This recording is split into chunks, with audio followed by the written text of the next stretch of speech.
them out. We got to go through a few of our sponsor slides and talk about what we're going to speak about tonight. And remember, you guys are the instructors, not really us. We're going to be showing some stuff, but whatever you want to contribute, that's the idea of a roundtable, right? Yep, it's your show. I mean, we'll throw whatever we have out there, but you know, you add everything, your stories, your experience, your techniques, whatever. That's the idea.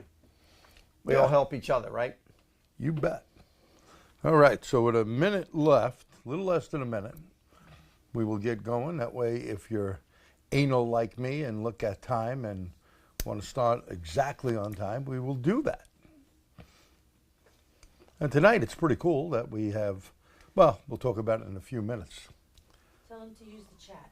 Oh, yeah, that's right. Everything is in chat. Don't put stuff in Q&A. And depending on how many people we have on, we may open up the mics, but that usually becomes a cluster, so most likely not. Okay, but just in case, we may. Okay, 10 seconds left. All right, welcome to the TST July, Pierre. Yeah, barely, because it's going to be over next week. And our Yankees got slammed, lost everything in and they were Subway Series. And they were doing pretty great there for a while. I jinxed them. I said they were doing good. But anyway, still decent. I was at that game with Boston, by the way, where they skunked them. That was a good game to be at. But anyway, thank you for coming out tonight to the TST Round Table. The Round Table is free. We do it July and August. We haven't picked an August day yet, but we will, and we'll put it out there on the website. So check back, and let's go through what we're doing. So Round Table, everyone's the instructor. We want to thank, first of all, Joe's, get back there. My little doohickey is not doohickeying. Joe's Auto Electric, we'd like to thank him for putting this idea together with an MT Pro. Is an 8-channel scope with 1,000-volt input. Has a host of capabilities that will rival other scopes that are far more expensive. It's about $369. He does sell them. He is not the one that is donating it. Someone else that wants to stay anonymous is doing that. Joe put this together, came to me with the idea. I thought it's a great idea. So we're giving that away. Someone is giving an AES Wave lead set for this.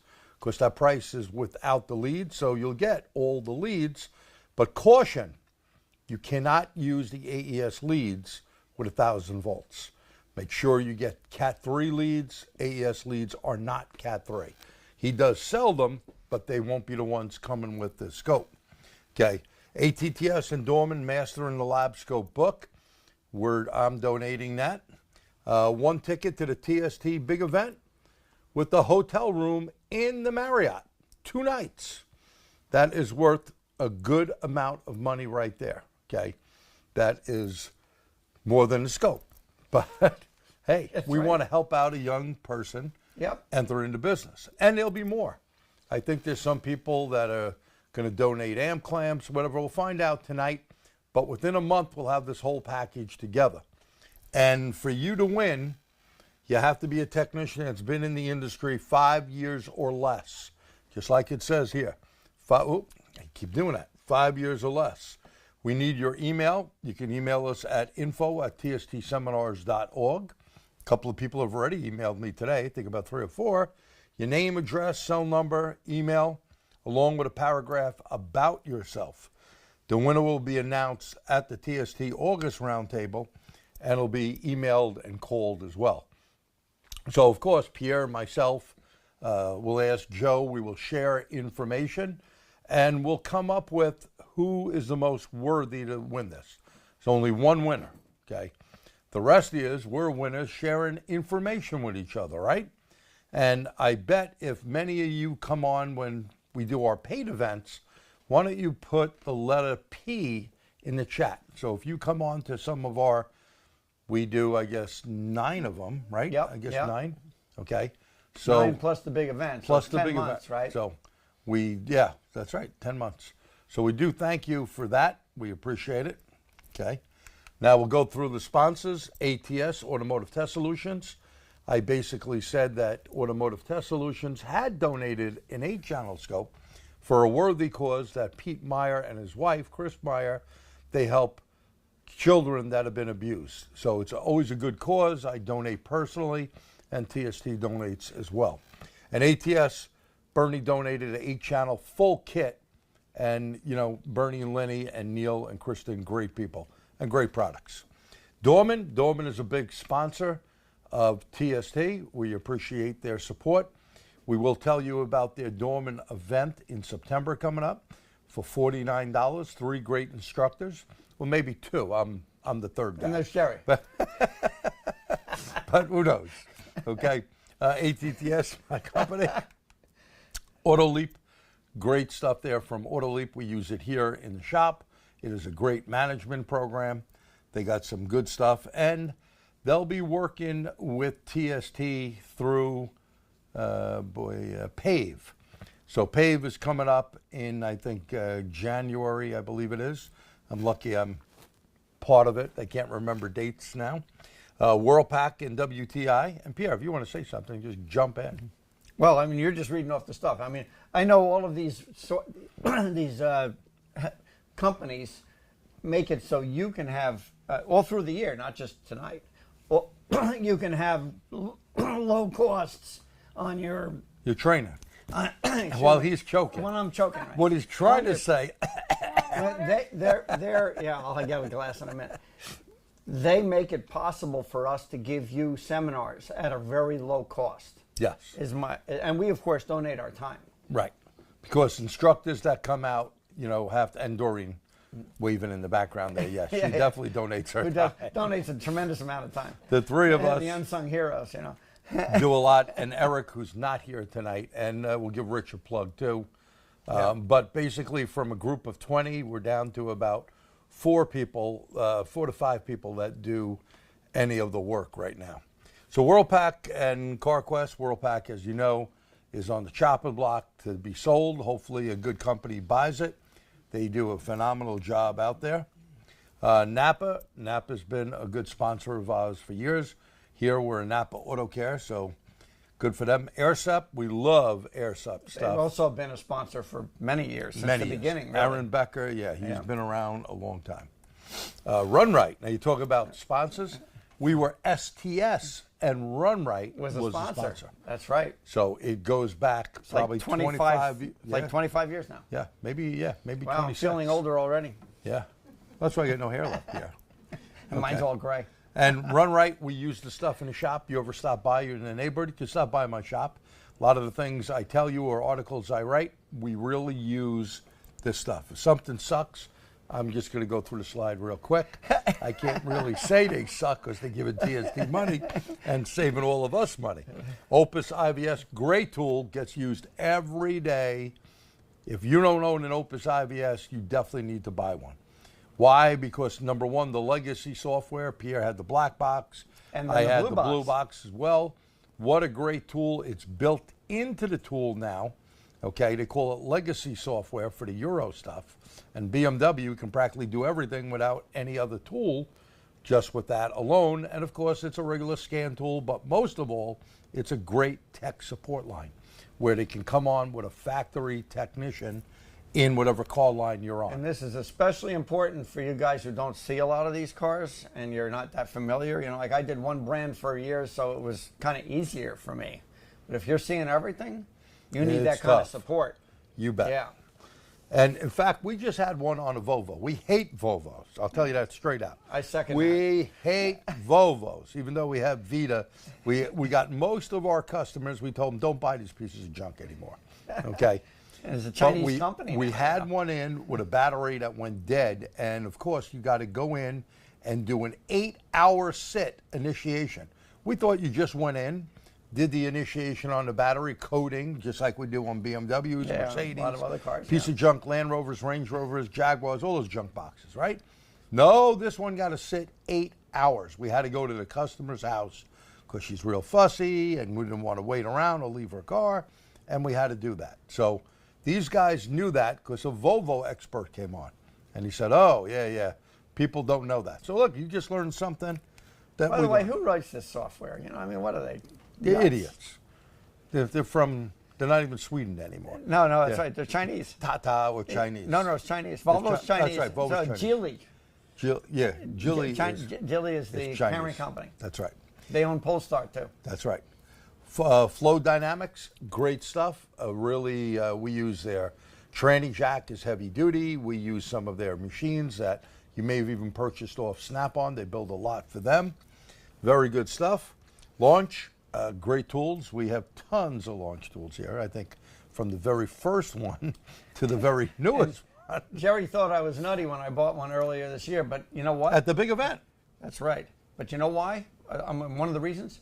It has the plug that adapts to the old 20 pin for the old BMWs that, you know, an idiot like me still works on. And we just and used it's it. a modern scan tool. Right. And we just used it on a Mercedes, an old one that came in. And it has that adapter too. Got all the adapters. So really good setup. And the Labscope's pretty good. You may have seen some stuff I've done on it. Well, Can Do, another good tool. Jack used to be the president of Launch.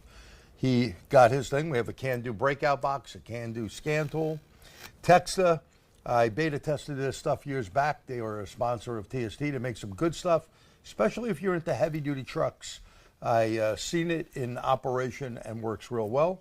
iScan, I love this thing. In fact, that guy, Eric Dibna, He just got one. he just got one. This is a phenomenal freaking tool on Euro and Asian. I wouldn't use it on domestic, not saying it don't work, but I'm being honest with you. It is unbelievable on Euro and Asian. And of course, all these things that we go through, as a TST member, you get a discount because they want to help TST out. So great tool here, Autoland, Scientech, iScan WT3.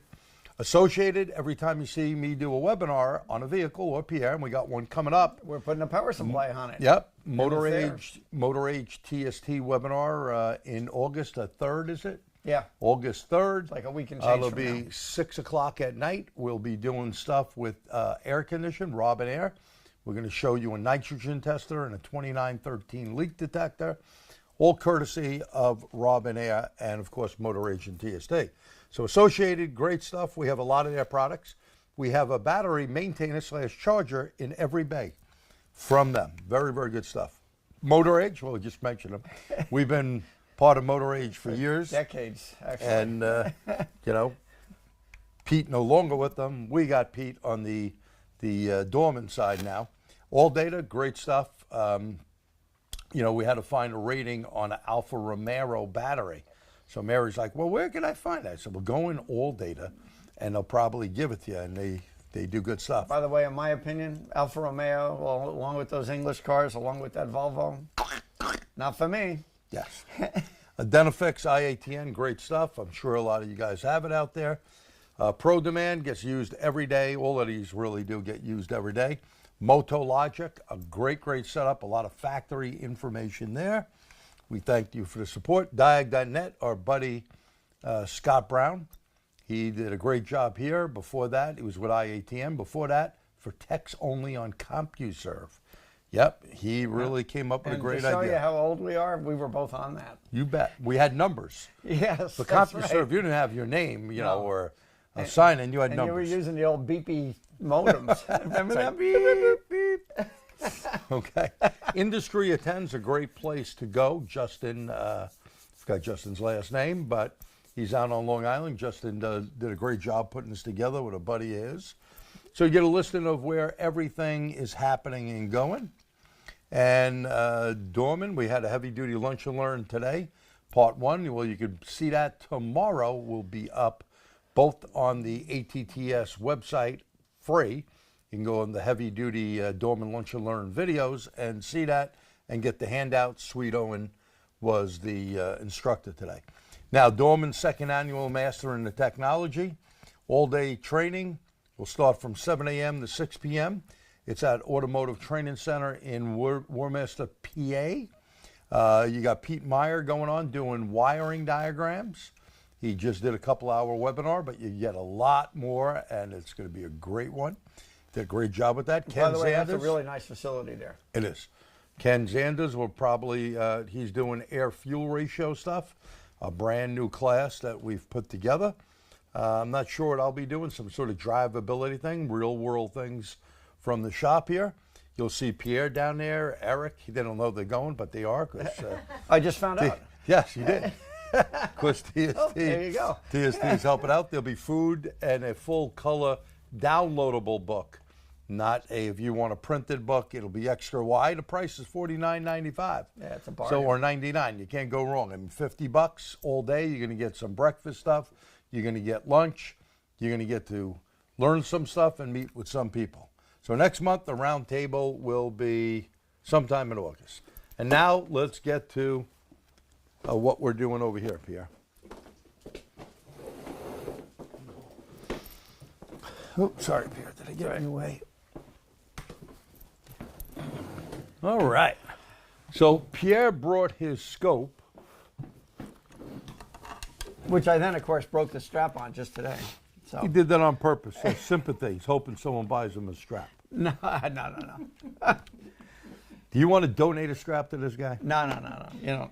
We're using the ATTS E-Trainer board for signals. So if you want to see a particular signal, and we'll talk about how to set it up. And if you have any questions, any input, I got to get this thing close to me so I can read, or put my reading glasses on. Oh, Hawaii. Oh, that's the gentleman I emailed back. Thank you for coming on. Okay. Opus, okay. Simon uses it every day. All right. So remember, you guys could ask us anything you would like. So we're going to start. Pierre is putting his lead sets on, at least two of them. Yeah, I'm using the color coding, which is really from the old like Fluke 98. So 1 and 3 are the channels. But actually, I forgot some. I'm going to break this wire yet. Yep, I got to get some probes. You pulled it here. off yourself. Yeah. So he's getting more leads. But this scope, I bet a lot of you have not seen this. This is a 196 slash 192.04. It's like my 196, but better. Rather than 1 gigahertz sampling, this thing has 2.5 gigahertz sampling. So this is high speed, not made for automotive, but you can use it for automotive. This is very much overkill. It's my preferred scope for things like networking because, well, I'm lazy, basically. I keep saying that, but then I work every day. But it's very easy to set up for that. It's so fast. In fact, for most automotive measurements, you would slow this scope down. Correct. It's about 10 kilohertz. Yeah, you don't Because really need all I have the same problem on my 196. So why don't we get a one lead set going and throw one channel on at least? Yep. And if you're new to scopes, type the letter N in, and we want to explain Oh, to you. I should have used the other terminals. Well, yeah. Use the alligator clips or those. Those will work. Okay. Just a So, little wire on this. Yeah. yeah. Let So- me grab the other one because it'll be a better connection. For argument's sake, where we should always start first is at the battery, right? Yep. Is your scope actually working? And you may go, yeah, of course it is. Don't be stupid. Well, how about your leads? You know how many people over the years have come into this classroom and they thought everything was hunky-dory? It's better to go to the battery, positive and negative, and make sure you, in fact, are getting a signal. So as Pierre is putting this on,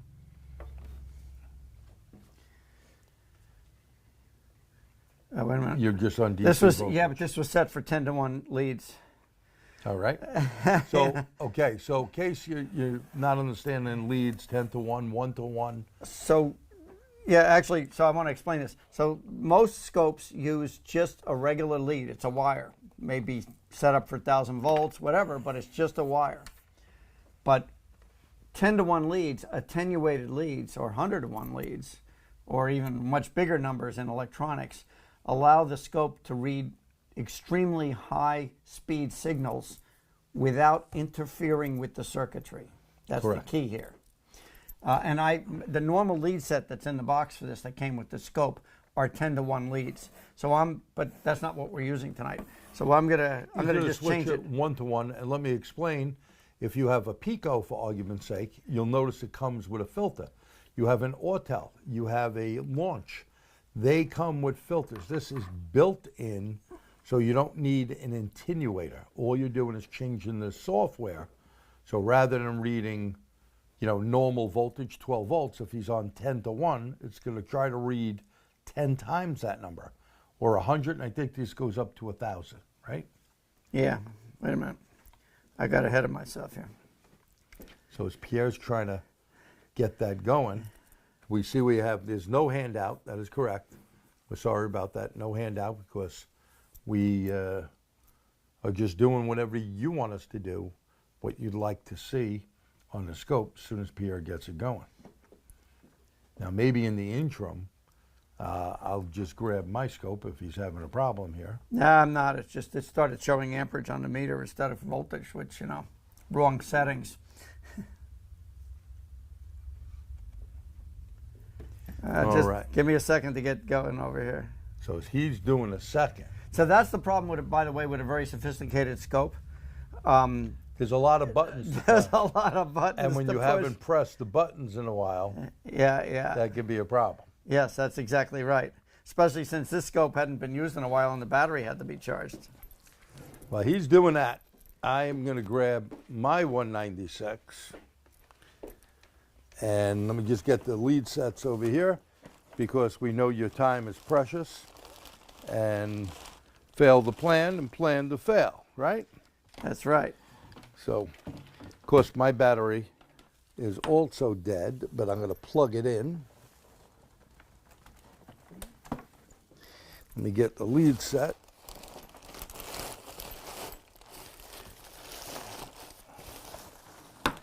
Doreen, could you just plug this in? I'll throw you the wire.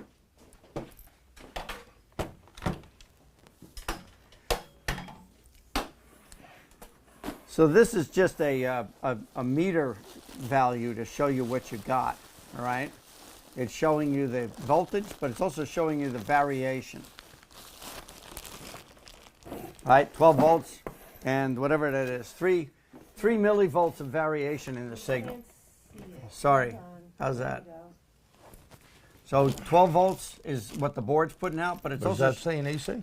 No, it's DC. It's actually AC and DC, but it's showing it as a DC signal.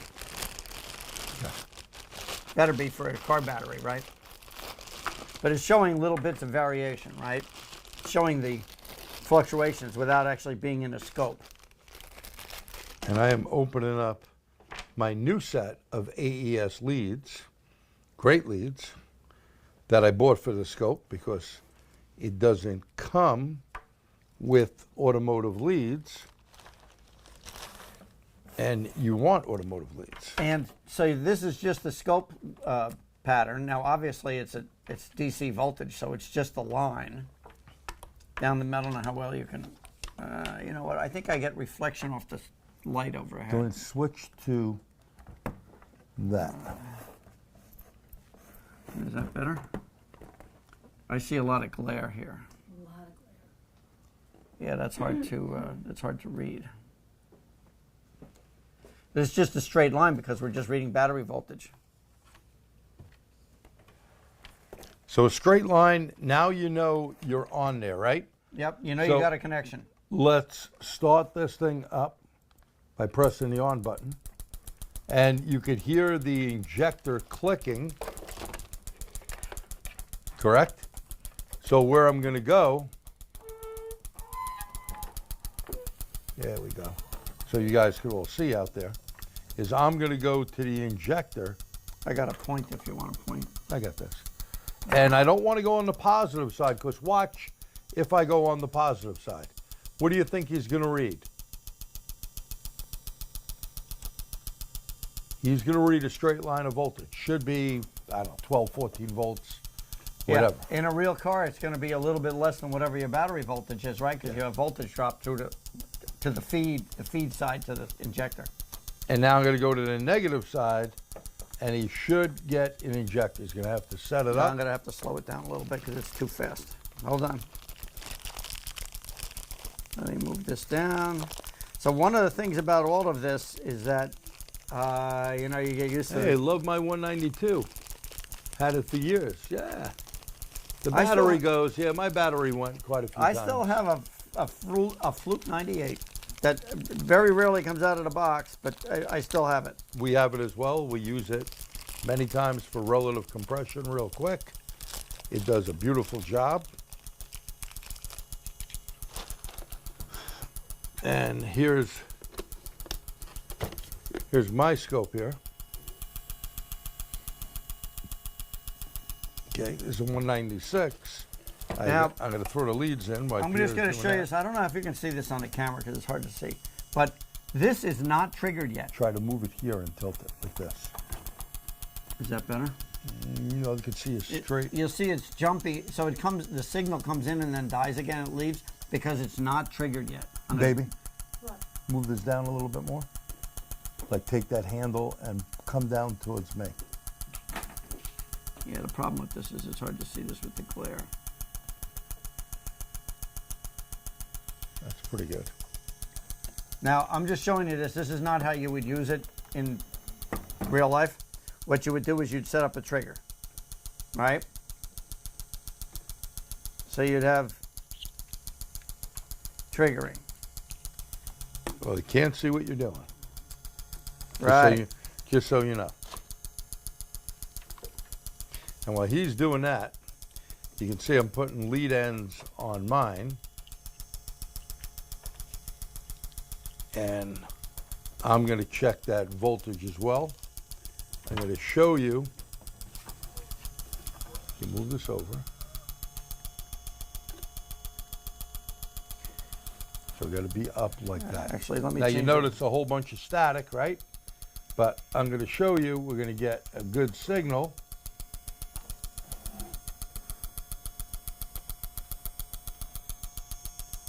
Now you see that's too big?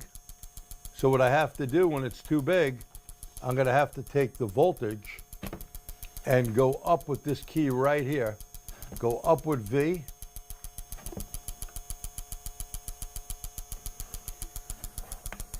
And I got to look at it. Sorry, it's hard. You can see it backwards so that's in the problem. camera. You can't do it. So I don't know if you can see mine because again, it's a little hard on that camera to see that. But now I've triggered it and I've put it on the screen with a time and a voltage base that allows you to see one event. So every time there's a trigger event, it sweeps the screen and that's what triggering's about. You're capturing a signal only as it occurs. If the car was to die or that injector went off, you'd have the last event captured. Looking backwards drives me wacky. Yeah, it's hard to do that. We're not used to that. And Jerry's got, several events there, right? You got a few events going. Doreen, use that other camera for a second. I'm going to move this camera behind me because I think if behind us, Maybe that's better. they can see our fingers. Yeah, and we can. Yeah, that's a good idea. All right. So, as Pierre, you could do something on that. Talk about some buttons while I do a camera move. So on a scope, all scopes have these functions, right? What we call the buttonology is different.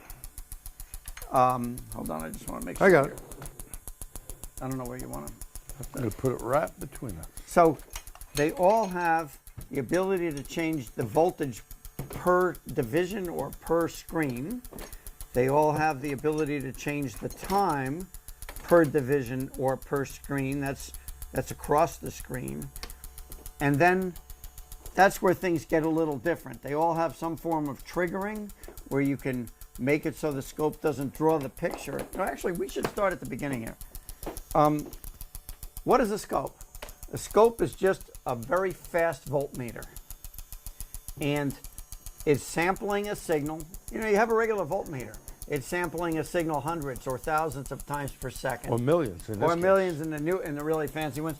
And dividing it up by the number of samples and giving you a number, right? It's giving you an average number of all of those. What a scope does is it takes the same, only, in this case, billions of samples per second, which is a little overkill, but millions or billions of samples per second, and it's drawing a picture of all those samples. That's all it's doing. And it's always voltage. When you do amperage, you're still inputting voltage to the scope. Your amp probe is converting the amperage to voltage and giving it as a signal to the scope. If you're doing pressure, same thing. The pressure transducers are, that signal is being converted to voltage because the scope is only a voltmeter, right? Anything you look at on a scope is voltage. It's just an interpretation. Correct. And if we look, see if we switch to this, if we can get it on here. Oh, that might be better. Yeah. Maybe not. It's still nasty. There's a lot of glare. The light is a problem. Move this over. Sorry about that. Hey, that's what happens when you do things like So you see it walking around a lot? That's a trigger problem. right. So I'm going to hit trigger, and I'm going to stabilize on edges. And while he's doing that, so what are you doing with your trigger is you're trying to pick a place where the waveform has a feature that will repeat itself so you can capture this event. In this case, it's a simple injector, regular old injector waveform. And so it's going to show system voltage. Yep. It's going to show a draw to ground. That's when the injector is being commanded on. It's going to release. That's when the injector's commanded off. And because it's commanded off, the magnetic windings, the collapse of the magnetic field in the coil of that injector sends out a surge. It's an inductive kick that gives you the spike.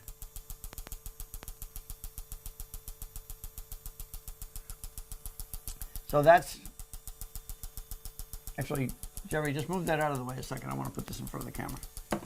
So this is what I have stabilized. Ooh, it doesn't like us.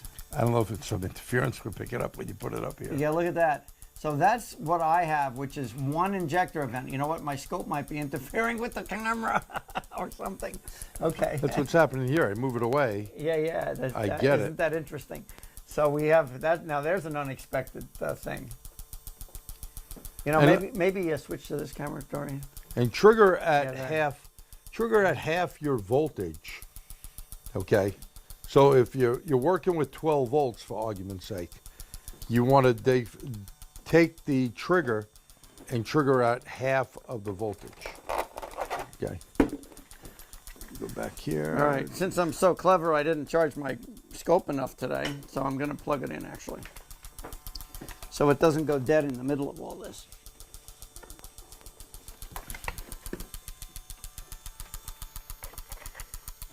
So sorry about that.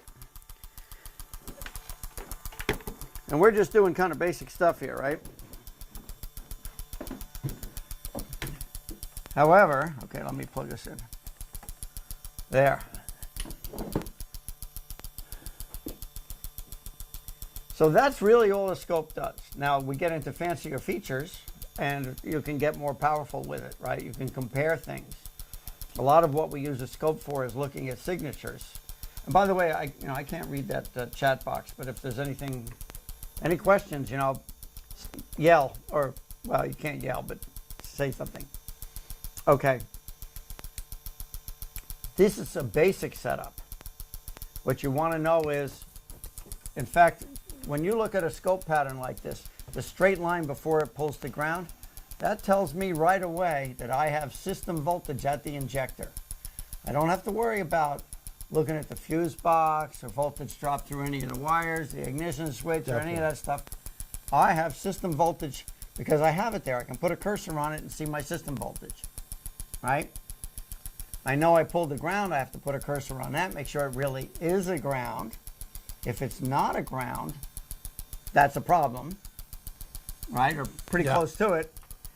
And then I'm looking at the pulse width, that is how long the fuel injector, in this case on an injector, how long it's on, which controls how much fuel is injected into the engine. Now, we are talking about a regular single pulse, not a GDI, regular saturated fuel injector, right? We're not, it's just simple stuff.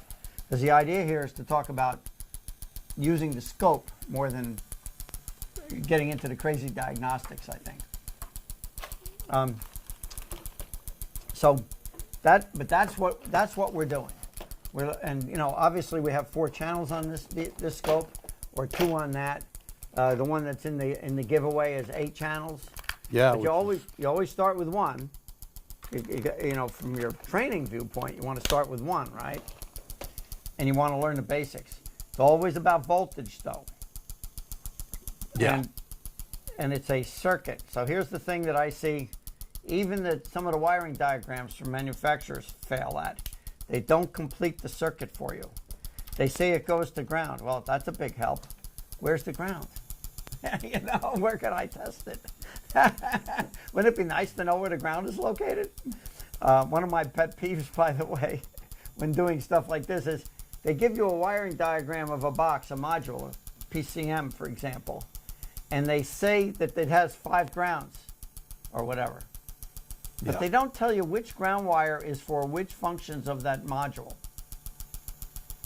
So you have to test them all because they didn't tell you which one was which. Not very good. And here, if you take a good look at this, let's say we get the wire out of the way, come in on that. There you go. That's beautiful. So beautiful. So first of all, I'm on 10 kilohertz up there. We are picking up interference. Excuse me. But you see where that little Z is over right there? That's the trigger level. Half of the voltage coming in, which is that line. This is our injector on time, and there's our peak, okay? So what you're looking at, and I have it on hold as you can see up top, what you're looking at is a stable pattern. Number 1, ground is where the red box is right over here. See where my finger is? You want to make sure you're down to ground. What do you notice here? I'm not all the way down to ground. So there's some voltage drop or some interference could be pulling off Pierre's scope or whatever. Okay, so that is not something that you don't want to see on this conventional saturate drive. Excuse me. You don't want to see that. You want to see it all the way down. The next step is you measure if each box is 5 milliseconds of on time. So we're in the middle of the box here, middle of the box there would be 5 milliseconds. That would be about 8 milliseconds of on time from here to there. That is 8 milliseconds. 1,000 milliseconds make a second. You know, someone wrote in there, practice sensors, good ones, all the time. That is an important thing to do. What is a good sensor look like, right? And we'll look at a couple of things here. And you know, actually, I'd like to add to that. Not only practicing and finding out what a good sensor is, when you have a car, especially if it's a model you see a lot, and you test it, save the data. Build your own library. Keep notes of what the conditions were. You know, an injector on time for this engine means nothing unless you know what the RPM was, that it was warmed up, right? Things like that. What specific details? Right, because on this type of injector system here, non-GDI on a warm running motor, and you may want to write this down, you know, a good hot idle, most of your vehicles are going to be about 3 to 5 milliseconds. And some of them are less. Some of them are 2.5 or 2 or something, you know. Well, most of them are 3 to 5 on this type of system. And you're going to see some very big number when it's a cold engine, especially at a high idle. Correct. You might see 16, 18, 20 something milliseconds on time. Right, and if you're on GDI, we're going to see what? More or less. When you write that in there, on GDI, you're going to see more or less. Talking about milliseconds now. Milliseconds of on time. More or less. But the concept is the same. The difference, by the way, with GDI is you're not just powering one side and grounding the other. And they're actually differentially powering the positive and the ground side, so it gets a little strange tricky looking, yeah. But what you want to do is just type it. If you're afraid to do a lot of typing, I see it must be Eric, yeah. Eric doing that typing. But the rest is, you know, when I ask a question like that, you can put M for more. So all you do is move your finger, okay, and L for less. So let's see, is GDI more on time or less hot on time? We're talking about a hot idle. more or less. So please type it in there. Remember, we're in the chat box. We are not monitoring anything else. So we see more. Our buddy Rob Kenny there. Kenny, generally less, but usually GDI has multiple pulses. Ah, very good. That's a good answer, yes. Very good, and less would be correct.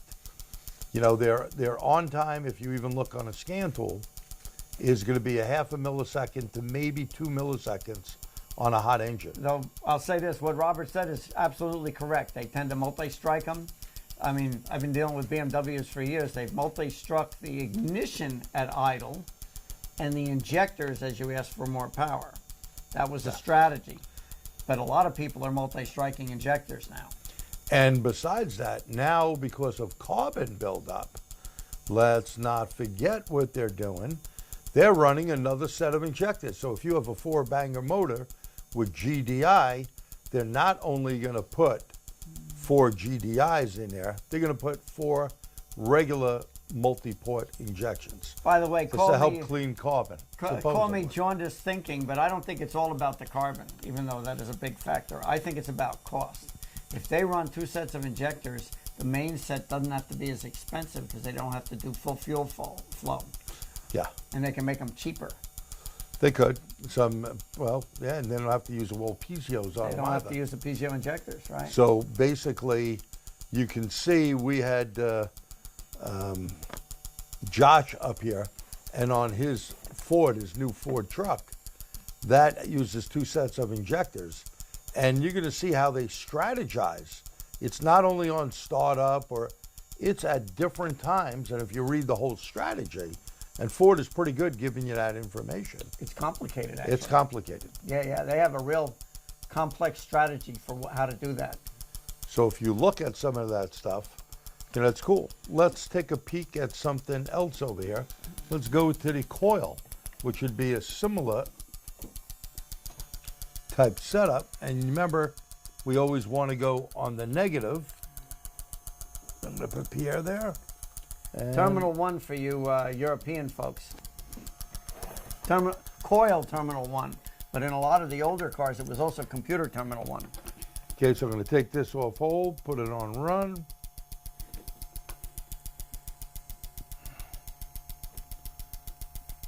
I'm going to change my time setting here.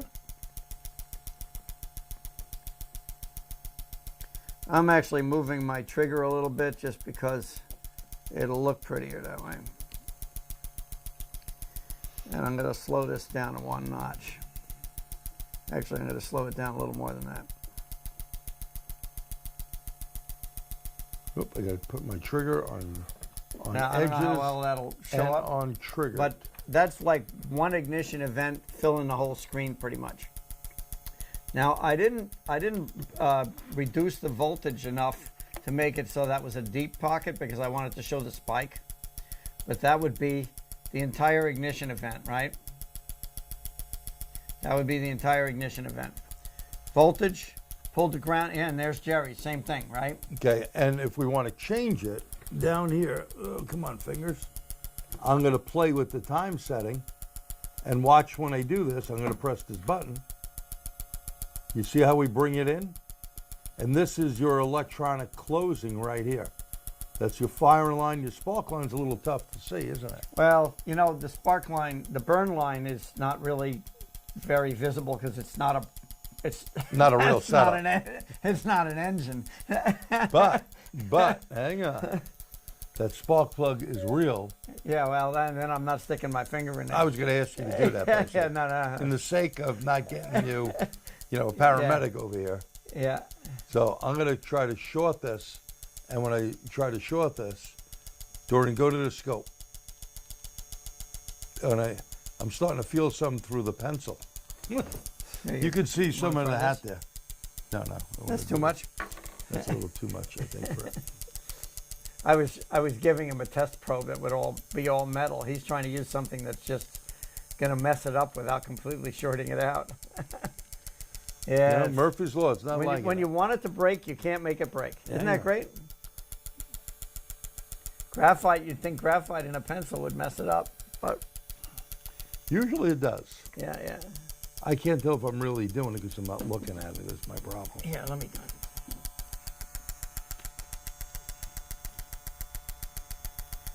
How's that? That should be screwing it up. Yeah. God, I see it arcing to the pencil too. Well, you can see some there, yes. So let me get my finger out of the way. Look right over here. Stop playing with it here because it was breaking up right there. You see all that? That is your spark line. And when you get all the jaggies was something that I got from Mac Vanderbrink, the father of the Allen Smartscope and Bear Machine. He was an ignition genius. The guy really The knew guy his could stuff. look at an ignition waveform and tell you exactly what was going on in that cylinder every time. Amazing. So now, you know, whatever type of scope you have, if you take it out and use it, that's how you're going to become more proficient with it, right? It's a matter of playing with it. And of course, I think if we play with the idle here, one of these is the idle, there we go. So you may see some movement in the scope.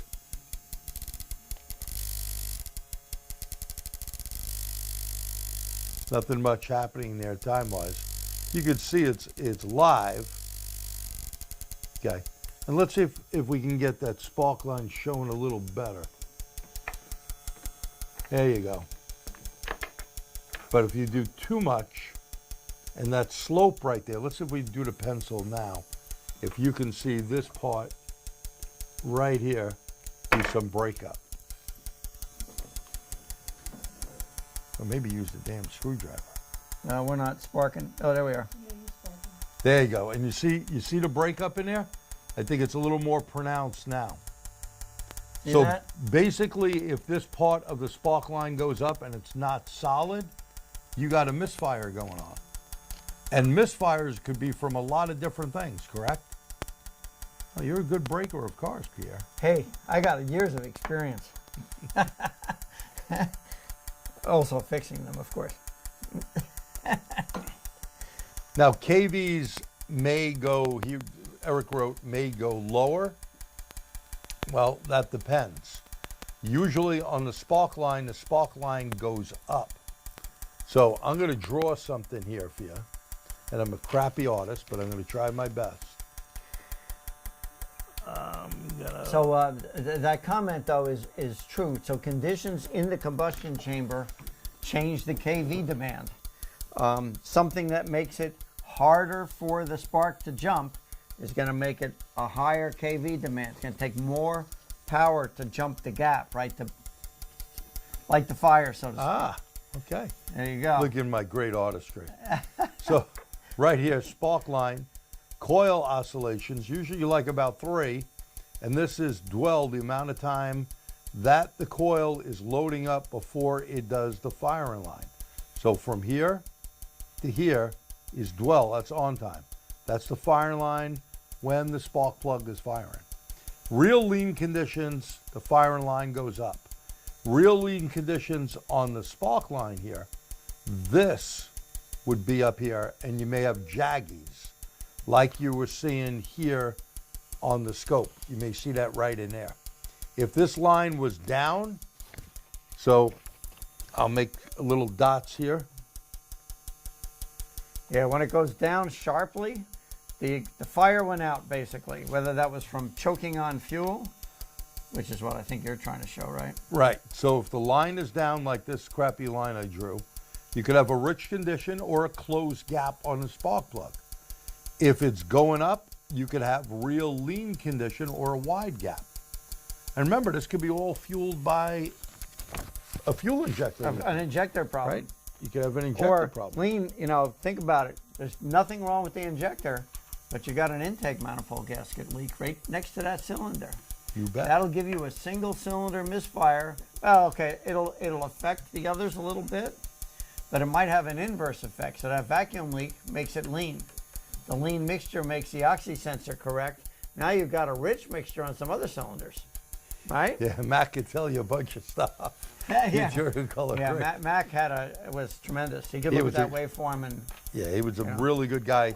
I'm like mediocre in ignition diagnostics compared to what Mac was. When That Mac was used to amazing. come out here, he had his little machine and always had air. It would say, "Give me some air. I need some air." So we'd give him air, and he would show, what the flame front blowing out, what would happen, and he'd make a bunch of shorts and stuff. So ignition is still a huge problem out there. But last night I was doing a class talking about Mode 6, but I always ask this question: what is the number one thing when you hear the word misfire? What's the first thing that comes to your mind? Everybody says spark plugs or a coil. You bet. They think that's it. You bet. And after they've put 3 sets of spark plugs in, or 3 sets of coils and 2 sets of spark plugs, they still haven't fixed the misfire because, there's engine mechanical, the ability to breathe and compress, and there's that other thing called fuel. Yeah. So you have the soup per se, right? You have spark, you have the fuel, you need compression, but what else can cause, not on every motor, but on many motors, what else can cause a misfire? Let's see if you come up with that. Type it in there. Type it in. So you got, again, spark. Everyone always thinks coil, plugs, wires. And actually, while you're Fuel. doing that, I want to give the picket fence thing going on here, Sure. because that's something that Jerry always talks about. Good. So someone put EGR and purge. Excellent.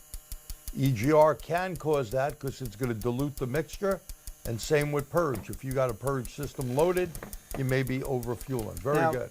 This- Vacuum leaks to a degree. This isn't full picket fence, but it gives you the idea. If one of those was missing, which is what Jerry talks about with the picket fence, if one of those was missing, you'd know you had a misfire event. That is right? correct. So once you see signature like this, once you see this, don't keep looking there if you're looking for a dropout. Take the time on your scope. Now, some scopes allow more or less, and then do this. And you're going to see, come on, it's going to come across. There's the picket fence. There's the picket fence. Now, of right? course, it's going to take a little time. Because he started a new trigger, right? Yep. We're triggering our information. When you're on what did they used to call it? Free run. Free on run, these? that's what they're on. But it doesn't matter what the scope manufacturer calls it. If you have a non-trigger where it just automatically displays everything it sees, your signal is going to walk across the screen. It's kind of easy to see quick and easy things that way, but you really want to be able to trigger on something to get a more accurate picture of what's going on. And triggering is simply telling the scope when to start drawing the trace. It's always looking at the data. It's always seeing the voltage. It just uses that trigger to start drawing the picture for you. That's really the key here. Scopes are voltmeters at a very high rate of speed, and you can tell it how to draw the voltage. And take a look at this, and then I can see if we can maybe put a issue in there. And you notice how they come across, and you have a hole or a break.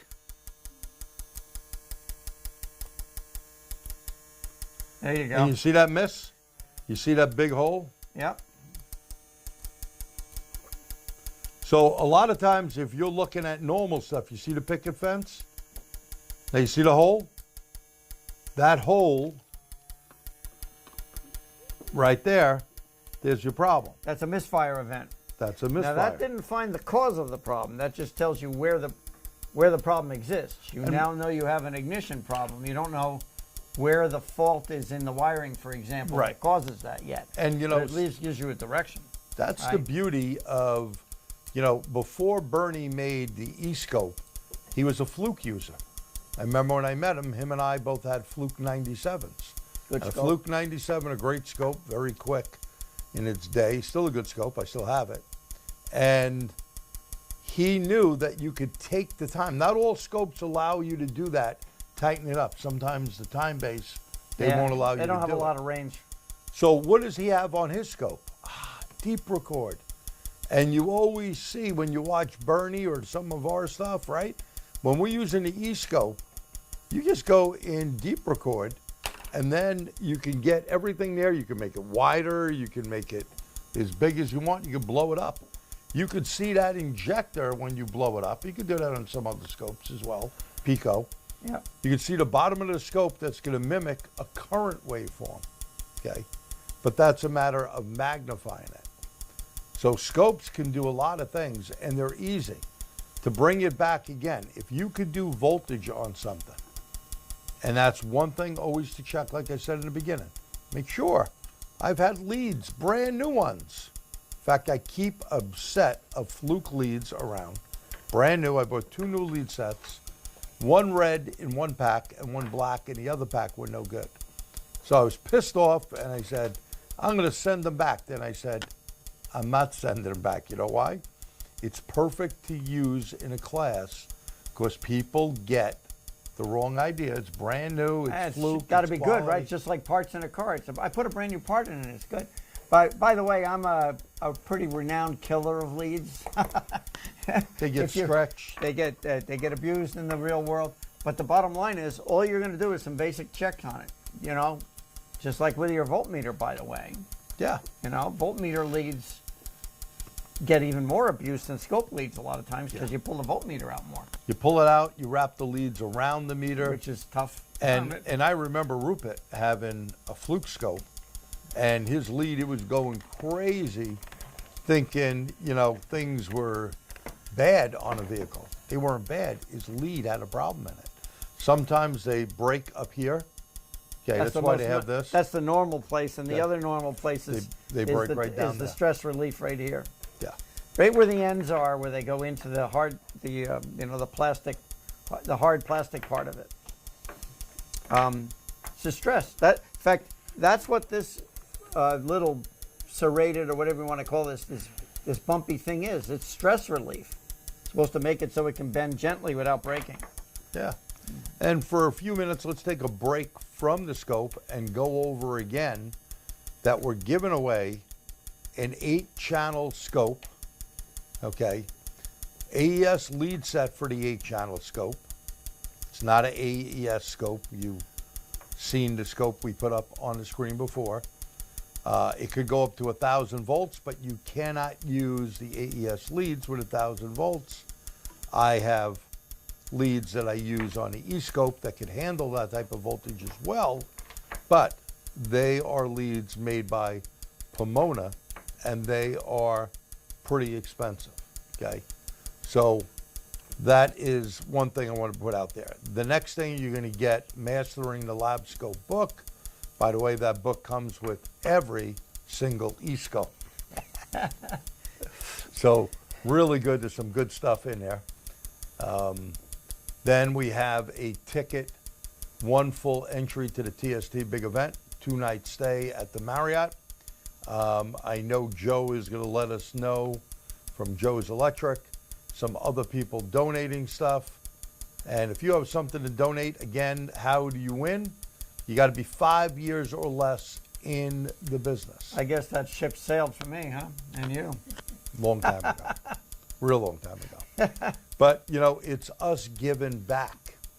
And, you know, many of us that have been in this business for years, myself, Pierre, I know Robert there, Eric. Eric's trying to catch up to us, but he has years to go. As long as we're alive, he can't catch up. Yeah, we want to keep that going. Yeah.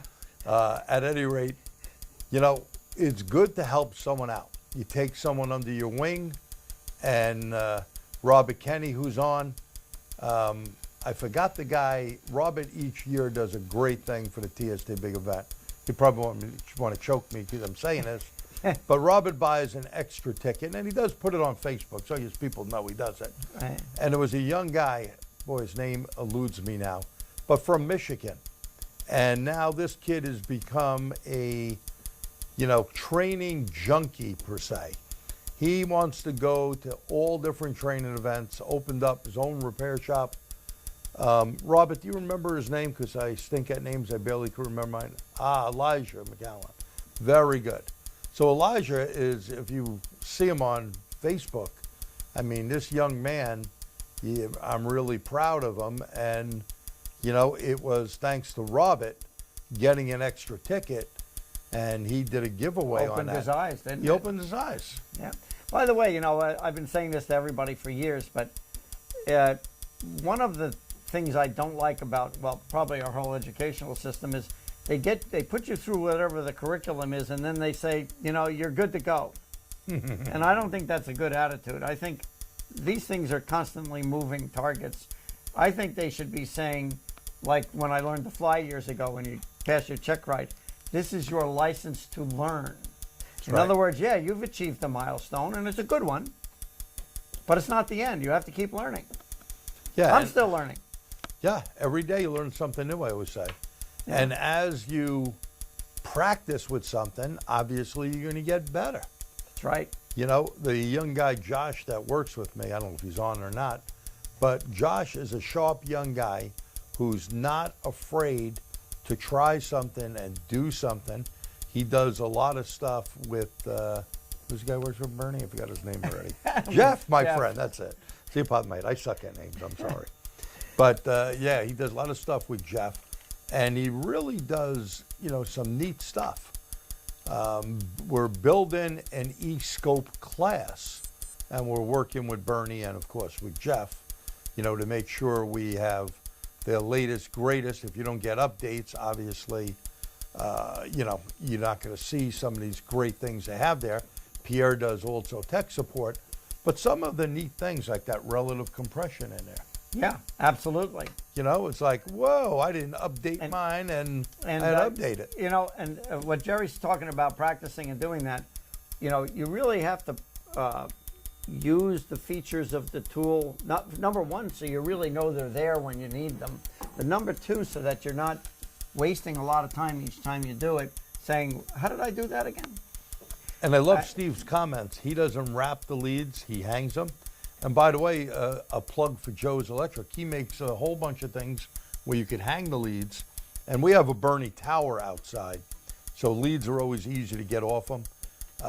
You know, Bernie told us to wrap them around the handle on a scope. Bill uses those. I'm too lazy to unwrap them. I just go to the tower and I take the lead out. That you need. That's it. And I plug the leads in. It makes life a hell of a lot easier.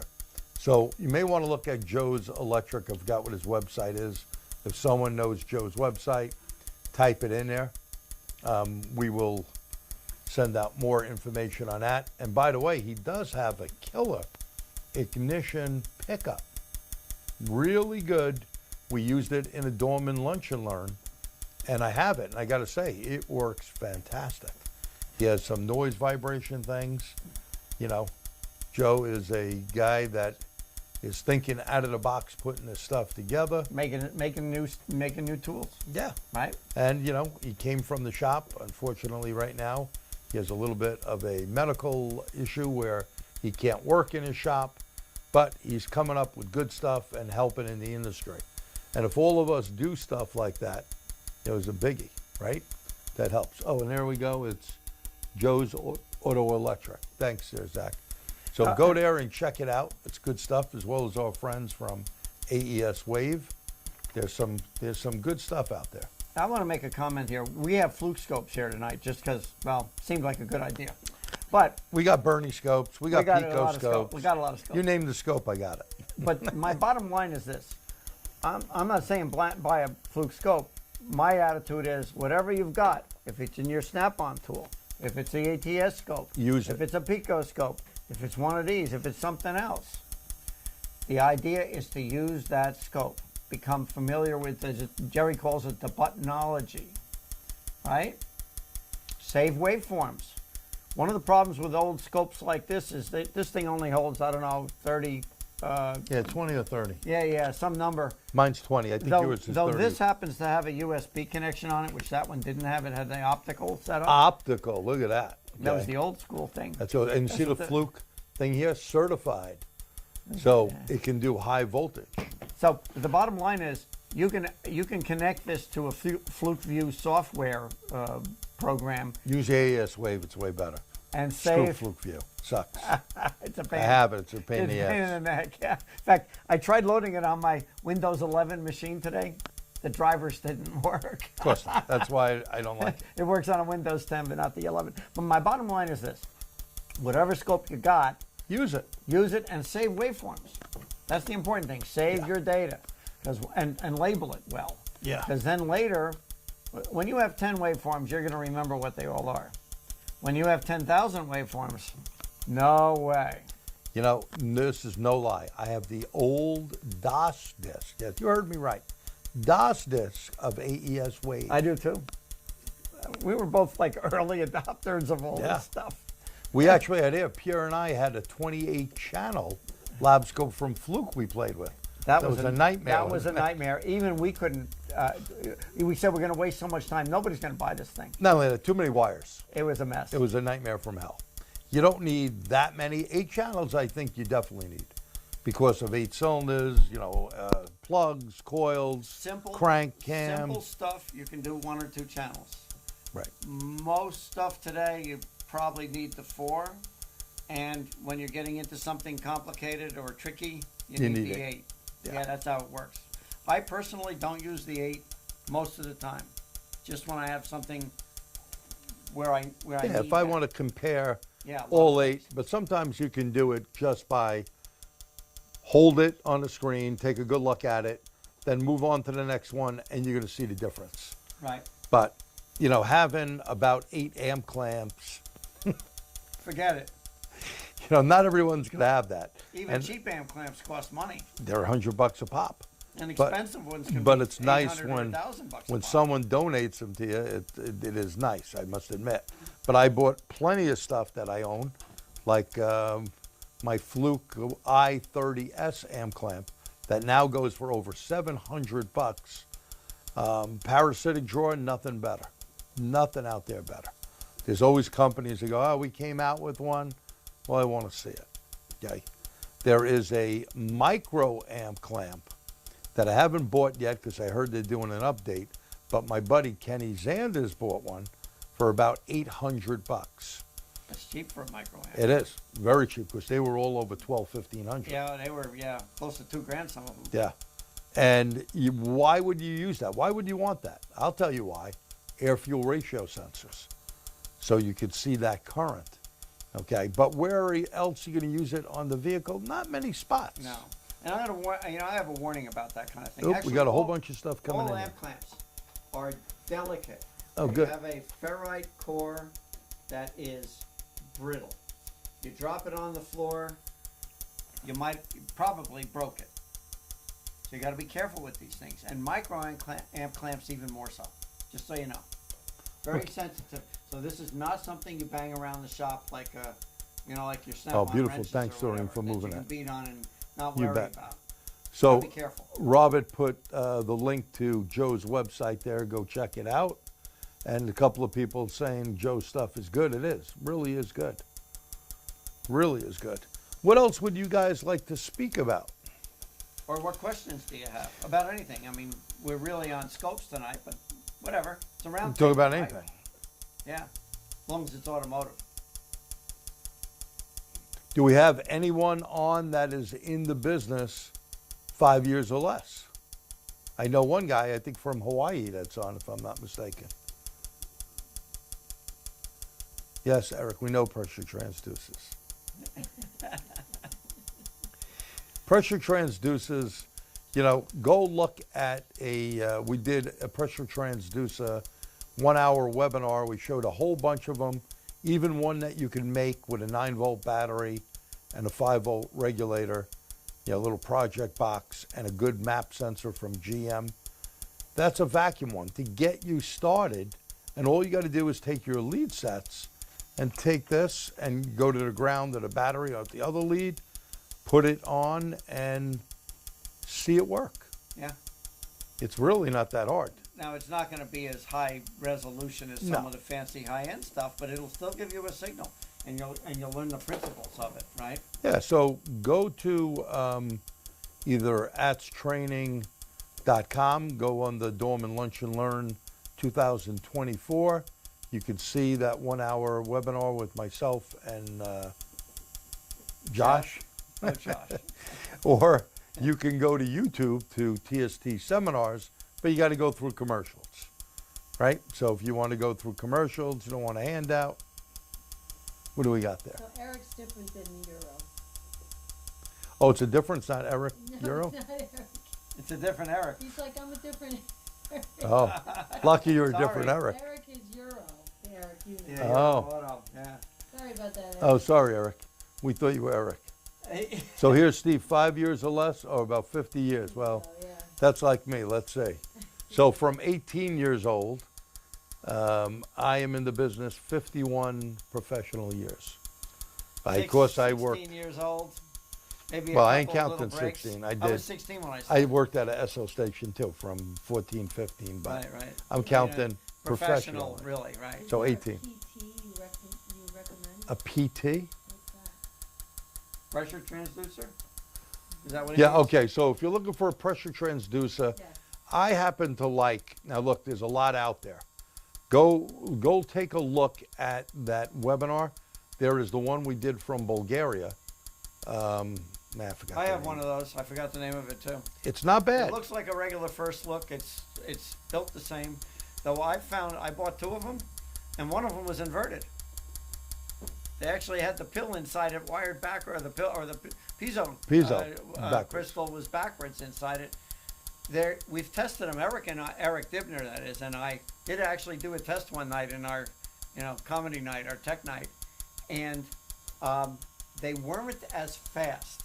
If you have a regular event that's not too fast, exactly the same.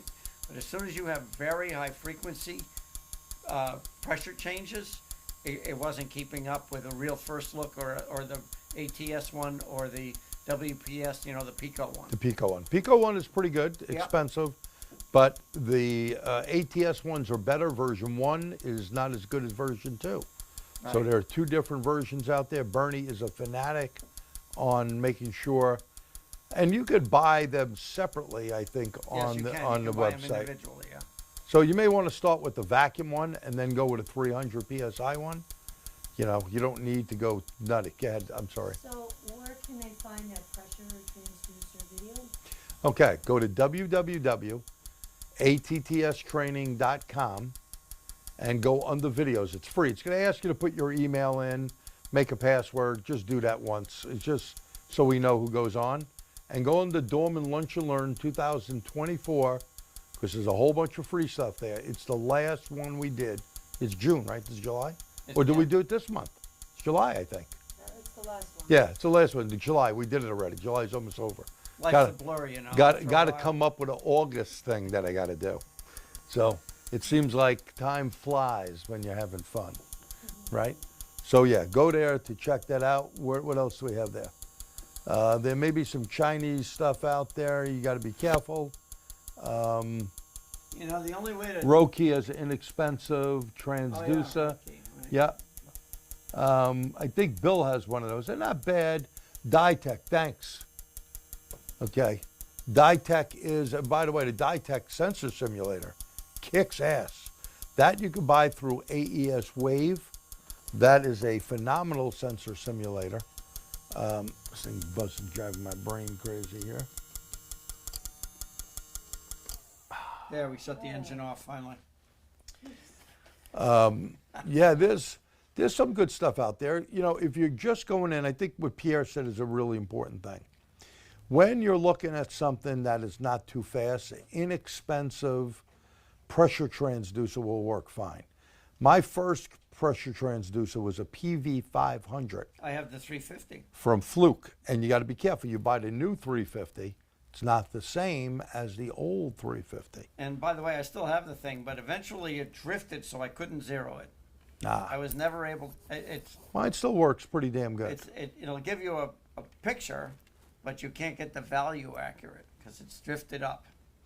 And that's the other thing with the Ditech one. You got to get the value. You got to read the paperwork very carefully. Remember, we had done a webinar on that. I don't know if we ever Yeah, put it there's up. a conversion in it. There's a conversion in it. Yeah, tricky stuff. So be careful what you buy. Look into it. Try to put a feeler out on maybe Facebook. You know, there's a lot of great groups on Facebook, or email us at TST. We can email everyone, hey, what do you guys recommend? It's not only, you know, because Pierre and I are sitting here. If we knew everything, we wouldn't be here, right? Because you learn something new every day. It's really about, like it said in the beginning, you guys, the instructors. So, Robert Kenny, I like my Fluke PV350 for pressure. It doesn't do vacuum well. I would agree with that. Yeah. It's why I made my map sensor one. First look, I have first look. First look is okay. You know, in tailpipe pressure transducer, a lot of equipment is personal, your preference. That is true, Robert. I think when you use it, you know, when I first started using, no relation to Bernie Thompson, but John Thompson. So I got a first tailpipe one, and that was the first look sensor. And it worked with the program he made called ACE misfire detection. In fact, I'm on his patent. You know, when I was teaching down in North Carolina, he was in my class, yada, yada, yada. I went over to his shop. We jerked around with some ideas, but compared to the ATS one, it's like night and day. You know, actually, I want to clarify something here because a lot of people don't understand it. The ATS or the Pico sensor are absolute sensors. They give you a number that is a pressure, a number. The first look is really a relative sensor. It's very sensitive, Right. but it gives you a relationship. It gives you a change, right? But you can't use that for an absolute number. You can't say, I have 33 PSI at this, you know, fuel rail or whatever, because that's not how it works. But the changes, when something's changing, very quick, great resolution. Doreen, scroll that back a little bit. Someone there said something about the Chinese one was not that good. So Chinese, Daniel, Chinese pressure transducer had it for a few years. Now, that's really great. Okay, what's the name of that one, Daniel? Because, you know, hey, look, there are some things sometimes that come from China good. Yeah. Is that Delta, does that say? Maybe, I can't see that. Do you see that from Euro? I think it says Delta or Delta. Looks like Delta. Looks like Delta. JHP 100. Yeah, Delta sensor. Oh, okay. Yeah, so, you know, if there's something that works for you, I always tell people that, and Pierre said this before. Use what you have, okay? Absolutely. You get a lot of vehicles out there where pressure, especially in-cylinder pressure transducers, are very, very important. Like Eric, not Euro Eric, asked before. Sorry about that, Eric. I thought it was The other Eric. I thought it was Euro. He's one of our board members. But in cylinder, you know, you get a lot of those 3.6 pentastar pieces of junk. And you do conventional compression tests, dry, wet, cylinder leak down, relative compression, and you won't find the problem. We've also seen this on the Hemi motors with MDS, multi-displacement system. You know, today's engines are different, and doing in-cylinder pressure transducer really tells you where you're at. And another thing, like an example I used last night in the class, you know, a lot of times air, fuel, and oxygen sensors in the real world here, not in Bernie land or Mark Warren land, where it's dry and don't have humidity, don't have salt, but out here things tend to rust. And sometimes it's taking a risk using even the mini ductor and even using paraffin wax to try to get it down and loosen it up. You loosen it up and then you think you got it and the bung snaps. Or the thing strips out. Tears the threads out. Tears the threads out. Now you're like, oh, boom. You know. On the plus side, we know how to replace the bungs really well nowadays. You know, I don't know about you. Have you had to deal with those?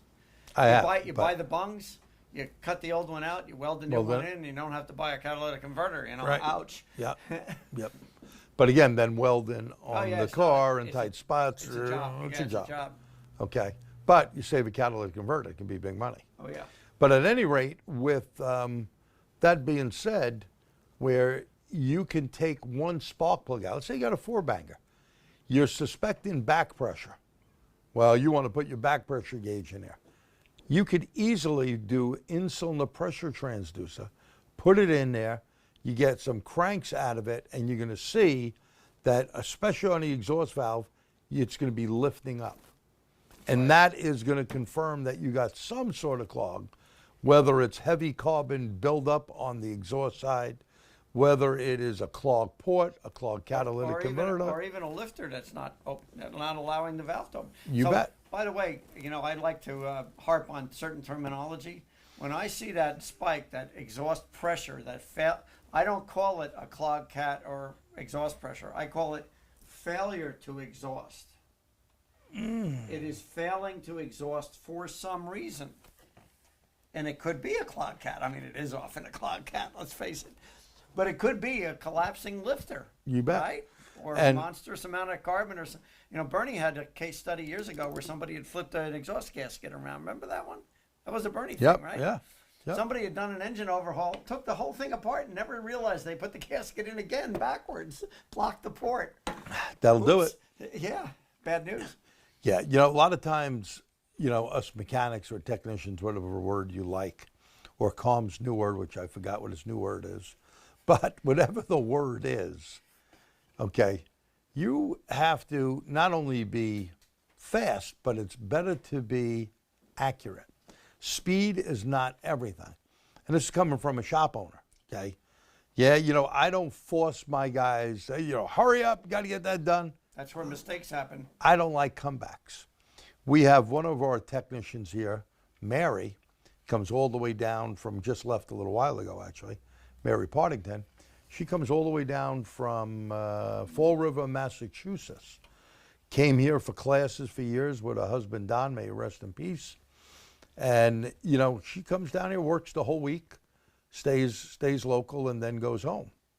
She's not fast, but you know what? No comebacks, and she does the job right. She takes pride in her work. You see a lot of people in our industry that don't take pride in what they do. And they rush. I was never the star of the shop. I was never the fastest guy. But I was the guy who fixed the star of the shop's broken stuff. And I didn't have comebacks. Right. But I think if you really take pride in what you do, and I'm not saying you can't get a defective part or you screw up once in a while. Burned, yeah. We're all human. But I could tell you many times running a shop, and when I used to work by myself at one point when I wanted to get the hay out of the repair business, and it's like the mob, they pulled me back in. I was work out. Out for you, by Not the way? good. I'm still was life after? You wrote something, Life After Wrenching? presented it at the SAE Congress, and I'm back in. I shouldn't talk, right? Because I retired how many times now? 3, 4? But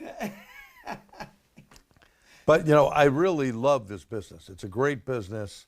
I think, as I was just going to say, many times I was like super busy, and then I pulled the car out and went, crap, did I, tighten that drain plug? What did I do? And of course, I never found one, thank God. That was actually loose. That was loose. But I am super paranoid, just like I tell my guys here. We use a torque stick on the lift, comes down, we torque the wheels with the brake on or a wheel chocked. We drive the vehicle around the building a couple of times. And check it again. Okay? And if you do stuff like that and you make it a habit, it's like when you go to the bathroom. You're not going to have dirty underwear one day, right? That's right. The old lady don't like that. I do my own laundry, I don't want to see that stuff. So here's another thing, what he's talking about with that, I like little mnemonic, little memory devices. So when I'm doing, for example, wheels, brake job, whatever, I lay BMW 17 millimeter socket, I put my impact socket on the lift arm. That socket on the lift arm is to remind me, in case I get disturbed, interrupted, that I have not torqued the wheels yet. That's so I'm very also important. using a torque stick, but I'm leaving that regular socket on the lift arm. I actually have 3 sockets. Magnetic one to pull them off, regular one to put them, the torque stick to put them on, and a regular one with the torque wrench. But the bottom line is that regular socket is on the lift arm, and it does not leave the lift arm until I have finished torquing the wheels. That's good. Now, while you're on BMW wheels, and when you get a wheel lock stuck, and the idiot doesn't know where the wheel lock is at, that's a problem. there is a great tool from AGA Tools, Martin Christian. He makes a lot of He good makes stuff. a lot of great Euro stuff. And we have that. It is amazing how that thing will take it off without damaging the wheel. One of my favorite. Because I things- know you bang sockets on there. Oh, You're not yeah. doing that one. No, no, That no. BMW one's really tricky. One of my favorite tools he made was the thing to clean out the secondary air ports. Oh, that we were in have the it. cylinder heads. I had a car, I don't know, a couple of 3 years ago, and he didn't have the one for that engine. You know what the morons did? They put the port through the head between the exhaust valve and the back of the port. We did that on a 745. I remember you did yeah. that job, right? And, you know, it saved the dude a lot of money. And it is a great, great tool. He has a ton of really good tools. You know, the GDI set that walked, I got to buy a new one. Somehow it disappeared, but I got to get a new one. It is the best out there. Lucky we have some other sockets, but that's something on my list I got to order. I forgot to get that just till now. But check him out. And we got some other stuff here. People are saying, they're talking about Mike there with a pressure transducer. I think it's 100. No need to take motors apart for inspecting mechanical issues. Yeah, you know, we try to do as little as possible taking stuff apart. You know, so let's say you're working on a Ford 5.4 or a 4.6. Well, we know those things are junk, and when people don't change, you know, the oil, all of these chain stretches and problems where you're going to need phases and chains and gears. Do you want to rip the whole thing apart only to come to find out the customer doesn't want to put the money in and don't want to pay for it? Right. Then you got a motor that's apart. Or and worse yet, they said they want it together again. yeah. Oh, I've had the idiots that do that. Yeah. In fact, I had a BMW guy on the active drive BMW. Ooh, those with- BMW guys. With the $15,000 battery, okay, it was a hybrid. I remember that. Active drive. And by the way, now speaking about, you know, I didn't have an ICOM, and when you try to use a J2534 with ISTA, it ain't gonna work, okay? But if you have Autoland Scientech iScan WT3, that mimics an iScan, Yeah. an ICOM, excuse me.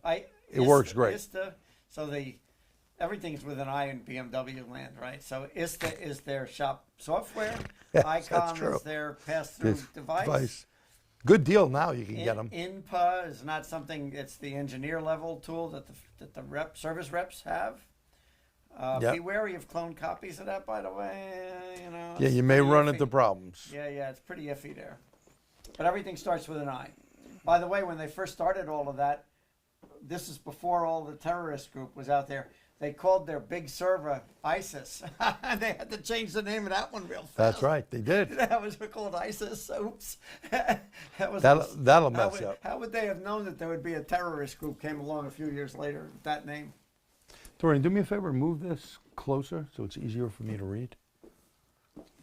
So what other questions do you have, guys? Or what do you want to know about scopes? What are you? Well, what do you want to know about anything? Or about any of this stuff? That's our I backup. mean, a lot of guys in the industry have Snap-on, You're the best, right? baby. And it's a good scope. It's not a bad scope. But again, buttonology, get used to it. You know, this scope has a certain buttonology. It is mechanical buttons. Most scopes today are based on some type of a tablet or a computer, and some or all of the buttons are software buttons, Yeah. and you have to learn to use them. Most of the functions are going to be kind of the same, just done differently, right? Yeah. Let's switch it up and speak about, you know, it's hard to get people in the industry. What do you think the average technician makes a year? Why don't you type that in? What do you think the average technician makes a year? Put that in first, then I'm going to ask you, what do you think the average technician should make? So right now, what do you think they make a year? Pop it in, okay?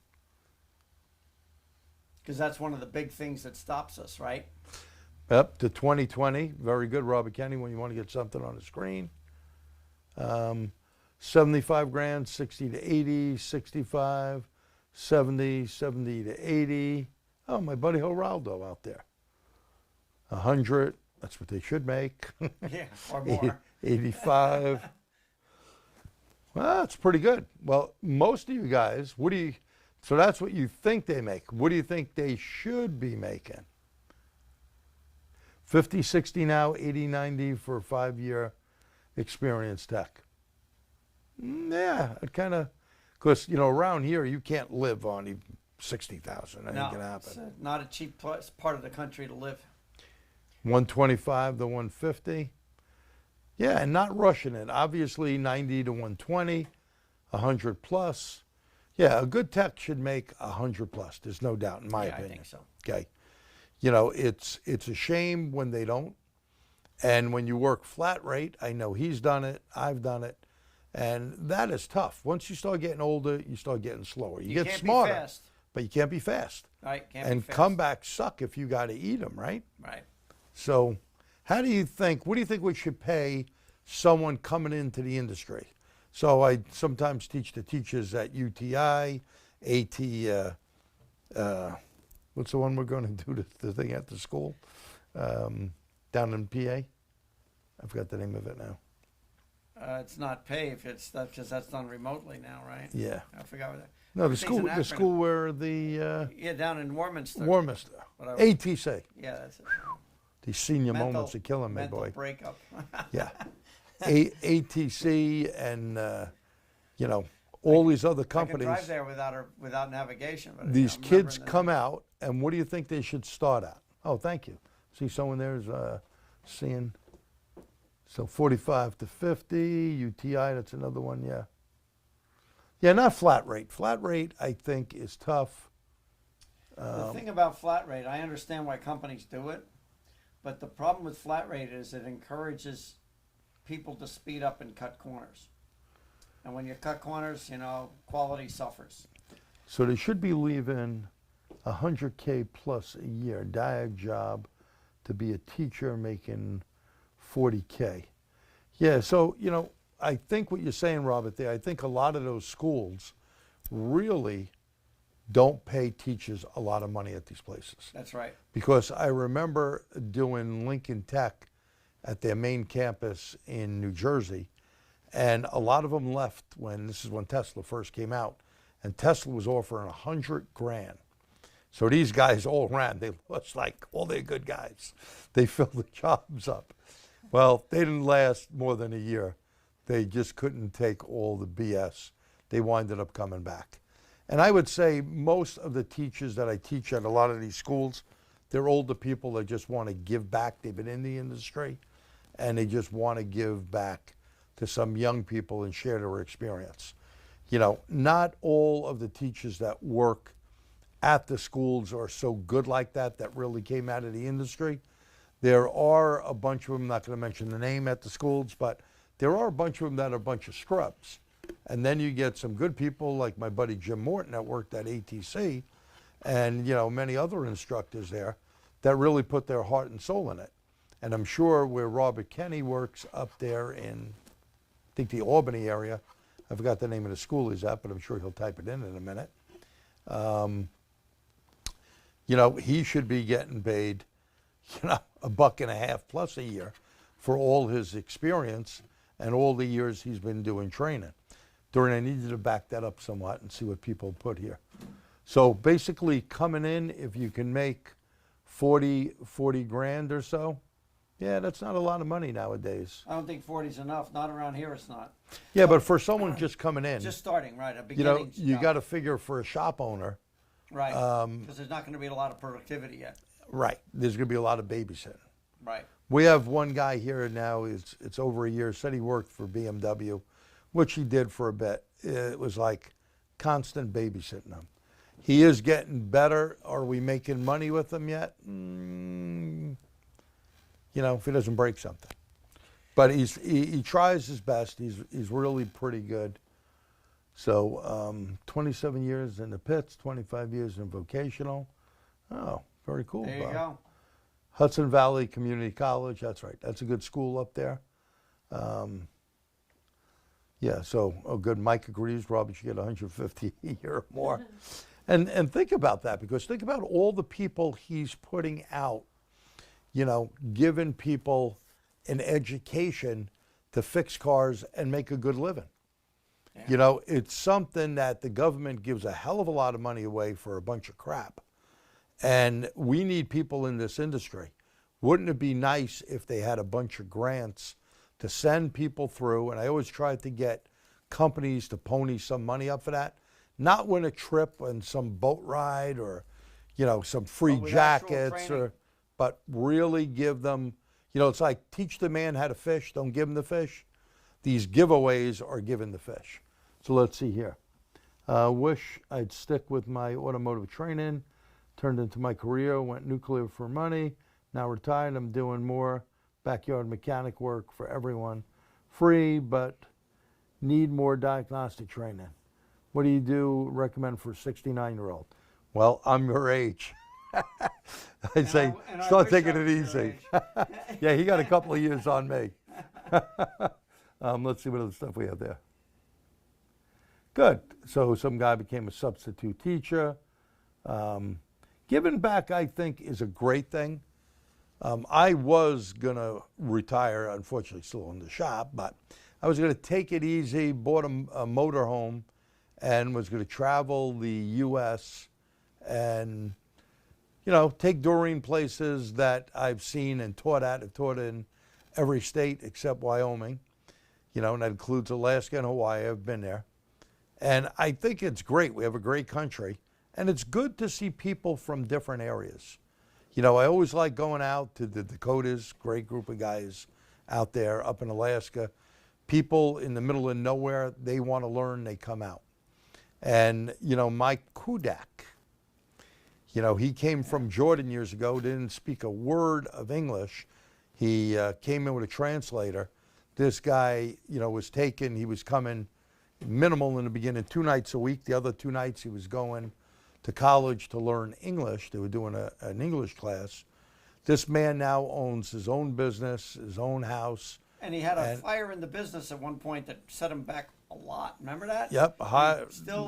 He made it through, hard work. Ahead. Yeah, absolutely. So America's Good a guy. great country. That's an American dream right there. Come true. Yeah. But it's hard work. Yep. And when these guys call me up and, you know, thank me for what I did to teach them, that really means a hell of a lot to me, more than them paying me money. You know what I'm saying? Money I need to pay my bills with. As we all do. And, you know, I got sucked back in, just like I got sucked back into the repair business. I was out, my son got me back into this damn thing. But I do love it. You know, it's great, helped me write a lot of articles, meet some great people. The teaching part I really love. I was just up in Maine and did take the RV up, so I did part of the dream. I did Massachusetts and Maine. And it made it all the way to Maine this time. Yes, didn't blow up. Brand new, we broke. That's a whole other story. Time you drove it. Well, second time. Second time, oh yeah. I made it back from Ohio. Yeah, there you go. First real trip though. Yeah, first First real camping trip. Yep. But, you know, what a great group of guys. And, you know, it amazes me. And Doreen's sitting back, you know, because she came up with me. She's sitting there in the class, and she hears me. She's the camera lady for all these things. She hears me spew all this crap out, right? Or good information, I should say, excuse me. And, you know, some of the people that are in some of these classes, not only there, everywhere, you know, it's amazing what they don't know, but they're trying to learn. And it doesn't matter what age you are, coming out, you could always learn something. And when I hear a guy go, oh, that class sucked, and whether it's my class or someone else's class, They either weren't paying attention. you got to learn something, Yeah, guys. you got to pick something up. So, you know, I had a bunch of people complaining about XYZ training company, that their stuff sucked. And I'm like, you tell me you learned nothing? You know, I know those guys. You had to Does that learn mean you know something. everything? Because nobody knows everything. No. So one of the things I like about the support with Bernie is some of the people, I'm not going to mention any names. We all know the one name at the top of that list. Jerry knows it. The ones who keep trying, the ones who are always appreciative, Oh, look at this. those are the ones that are special, right? We got to read this comment here. Robert Kenny. Hey, I got where I am because of the first big event, getting hooked on training. Real training. Real training. training, right? Thanks, Robert. We really appreciate Yeah, that. absolutely. I mean, when Pierre and I first got into this, well, actually, it was with STS. STS back then. We years were part back. of SAE. Yeah. you know, I gave them the idea. They had come together, and I said, hey, you know, STS, we got to do classes. And we were the most successful chapter. And I had people, back then I was traveling all over the country teaching, and I'd always go out there and say, hey, you got to join STS, you know, give them a whole spiel. And I single-handedly brought more people in than my buddy Mark Warren, than my buddy Pattengale, and even got this guy on the board of STS. You know he can sell ice to Eskimos in January, right? But it was good. Yeah. It was. We did a whole bunch of good A lot stuff. of stuff. And then unfortunately, when SAE decided to cut money and say, well, you know, we're not going to do this, they blew millions of dollars. Yeah, it was so mismanaged. We the all- shame of it was the one guy, Jack Heiler, who was on Yeah. the board of SAE, who had the vision. You know, he got sick later and passed away. Nobody else on the whole board of SAE had the vision. No. They didn't see it. They looked at dollar signs, but Yeah. when they were traveling around with a couple of $1 million plus budget that they blew, okay, we started TST with 20 people and maybe about $5,000, 10 Yeah, grand. Yeah, something At the like most, that. Right. you know, we all put our own money in. There was 20 of us. John Anello as well, who was instrumental in the beginning, getting us, you know, a lot of people from Jersey and He starting talked Jersey. it up. He really got a big attendance for us there. Yeah.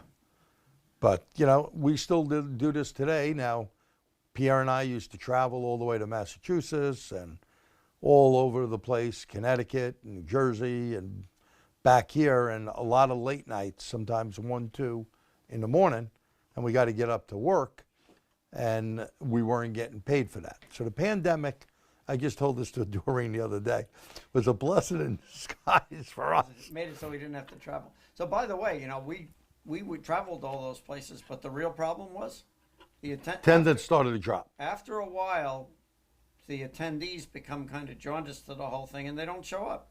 They say, "Oh, I already saw that guy." Yeah, but it was a different seminar. They don't show up for it. And we've had everyone from George Menchu, Mark Warren, Yeah, some of the best. Don Schnell. Not some, all of the yeah, best Mac trainers, Vanderbrink. best trainers in the country. Every great trainer, you know, has done classes for us. Robert Kenny, There you right? go. So, All right, so now we've done the Let's say- spiel. so Steve's retired. Been a lot of classes. So one of my expressions, by the way, is people are like sharks. If you stop swimming, you die. And in a way, that's what we keep doing. We keep swimming. You know, but you have to do it too. Keep learning, keep growing, keep working. Jerry, where are you out of? What state are you in?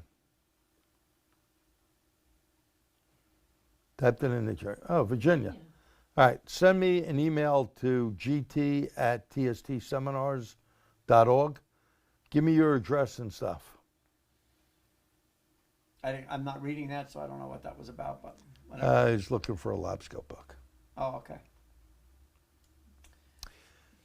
With the Labscope, just like with a multimeter, we started with this. Voltage, it's all voltage. It is. If you could, you know, when I used to start my Labscope class, excuse me, I have a test light out, a logic probe, a meter, and a scope. And people look at me, what the hell is this guy doing? Well, I'm going to show you. If you can use a test light, you can use a logic probe, and many people don't know what a logic probe does. Shows you low voltage, high voltage, switching voltage, and sometimes it's better than that $600-700 meter Yeah. because the meter averages, right? Right. And then I show them a meter, then I show them a scope. And I go, the same place you hook up, it's going to be the same thing. Right. It's just you're seeing a picture of something. Speaking of that, though, one of the first things I do is pull up a wiring diagram. Now, being an old fart, I like to print it on paper. Maybe that's not very green of me. My wife tells me I'm a tree hugger with a chainsaw. So, you know, there you go. But the bottom line is I like paper because I can write my test values on the paper at the test point. And if I get interrupted, which happens constantly, I know where I left off. I know what the value was. I also have something to show the customer what they're paying for. Right? Cool. So Geraldo says, won't be bad to get a ticket for the TST first event, first time. That's So, right. Geraldo, if I give you a ticket, you'll come out from Chicago? There you go. He's baiting you a little there. Bob met me 20 years ago. Oh, and Max, wow. Yeah, Bob, that's right. Bob, I do remember you. That's right. You worked for some school down there, if I'm not mistaken. Jim Lenders, yeah, Jim was a great guy. May he rest in Sure peace. was. He started a lot of this too. He got a lot. All of right, people to so come to Geraldo, email me. You got my email. You're always on the ATTS classes, TST classes. So you're a big supporter. Great memory. I have a memory for things with automotive and everything. Names, I suck. You know, if I don't see someone many times, sometimes Bill, who works for me for 10 plus years, I'll go, whatever his name, or Doreen, whatever your name is, don't matter. Yeah, who are you? Oh, only his wife. He does. But sometimes I just go, names, I'm bad, super bad at. but it Yeah, I've doesn't always matter. been bad with names too. I'll probably remember what car you drove in 20 years. Yeah, You know. I got so many cars, got a fleet. I love cars. I love this game, you know, and we enjoy you guys coming out. How about, let's yak about, we still got a few minutes here. How many weeks vacation do you guys get at your job? Actually, all benefits, not just vacation. Let's see vacation first, because remember the last time we did this, I remember a round table we did. The people on our board, it was scary, Right. you know. Yeah. We give, our main guy gets 4 weeks plus sick days and holidays. So now the other people, I think, are 2 weeks, 1 week, you know, when they first start. So, Which is very generous for the okay, industry. you're isn't it? retired, doesn't count. Where did you retire from, Jerry? I give 2 weeks. Okay, 2 weeks is Okay. good, but some people give 0 weeks. Yeah, 2 weeks nothing. on holidays, 1 week, but my guy gets 2 weeks plus sick personal days. Yeah, Okay. that's good. Oh, at a power plant station. Very cool.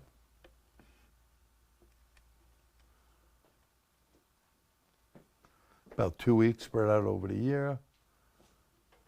Neither of you guys tried the... No, I haven't, Mike, I'll be honest with you. I haven't tried that scope. Joe had just got them in, and I think for the price, I mean, they sold out. I remember something on Facebook when I went back to, you know, buy one, there was none left. Joe said he didn't have any more. At that I'm price not- point. Yeah, I'm not sure, 1 week, okay. I think for that price, and now I'm not sure of the learning curve of the scope, how it works or whatever, but I would think if it has normal controls, I think Joe told me you can download the software to play with it. I'd recommend do that first, and I bet it's something that's not bad. By the way, that would be So true what's of anything you MT? buy. If you can download I'm not sure software, where they're from or anything. There's a bunch of you videos can on download Facebook. Pico Scope software. You Yeah, can Mike download has done ATTS some. software. If you can do that, you can get used to the buttonology again. Obviously, you can't do actual scoping. You don't have the scope, but you can learn how the program works. So Robert says it's Chinese, but from the video, Joe did show me a video that Mike did. I did look at it. It looks pretty decent. You know, and maybe, look, 8 channels for less than $400. Yeah. Now, you got to buy leads in the giveaway. We're giving someone leads. But you got to buy leads, and this is like the new AES Wave leads. They're good. So Mike, according to Daniel, Mike's killing it with the scope. So someone says Ukraine, I believe. So is it China or Ukraine? I think Robert says China. Has anyone gotten their hands on one? Okay, maybe Ukraine. Has anyone used it that is online with us? And I'm sure if you're a young guy coming in, Good you place know, to you get start. that scope book. If the guy is close by, you know what? I'll offer he can bring it by. Pierre and I will sit down with him, and we'll use this board and help him out. Okay? Learn it. Yeah, we'll spend the night with him, or sometime maybe on a Saturday. Because we got to get young people into this business. You know, we're on our way out. Young guys got to come in, or gals for that matter. They got to come in because we keep America running. Imagine if all the mechanics went on strike. Forget it. It'd be a mess. So thank God that we really do have the people in. But when you look at the average age of a master ASE tech, Wow. 60-something years old. Like retirement age. Yeah. Pretty close. I mean, I have my double gears up there on the back wall on that big ASE thing that I did back in the early 70s, 72, 73. In fact, when Tim Zirkle sent me out a really nice plaque and a nice letter along with it, you know, saying, wow, you've been certified for so many years. It was a good thing. I won a gold wrench working for Goodyear when I was going to college, you know, because I took the test and passed them. No study guides back then. You know, now they have study guides, which I guess not bad if someone's going to study something. Right. They should learn something. Right. But there's nothing like doing it, right? You know, so I think ASE is a good thing. There is something I read, I think this morning, I can't remember, or the past couple of days. Someone is trying, I definitely know. It was a video sent to me from a friend who works for a college, and he's trying to do some other type of certification. I think working with ASE is probably the best way to do it, but he sounds like he's trying to make a whole new thing, and I haven't had a chance to call him. So we tried, not with this board, but with the big board, the first one, to certify, kind of hands-on certify. Remember that? Yeah. It didn't fly. We had trouble making anybody, first of all, not making, we had trouble getting anybody to Ukraine. actually take the, it's Ukraine, Oh, yeah, made in yeah. Ukraine. That's Okay. what one impression says there, but it could be. Yeah, it could be. They make some decent Well, stuff. they've been building up their manufacturing capacity so Yeah, they can make drones. So Pierre, tell them all the states we did, including, we used that Bernie big board, the big version of this.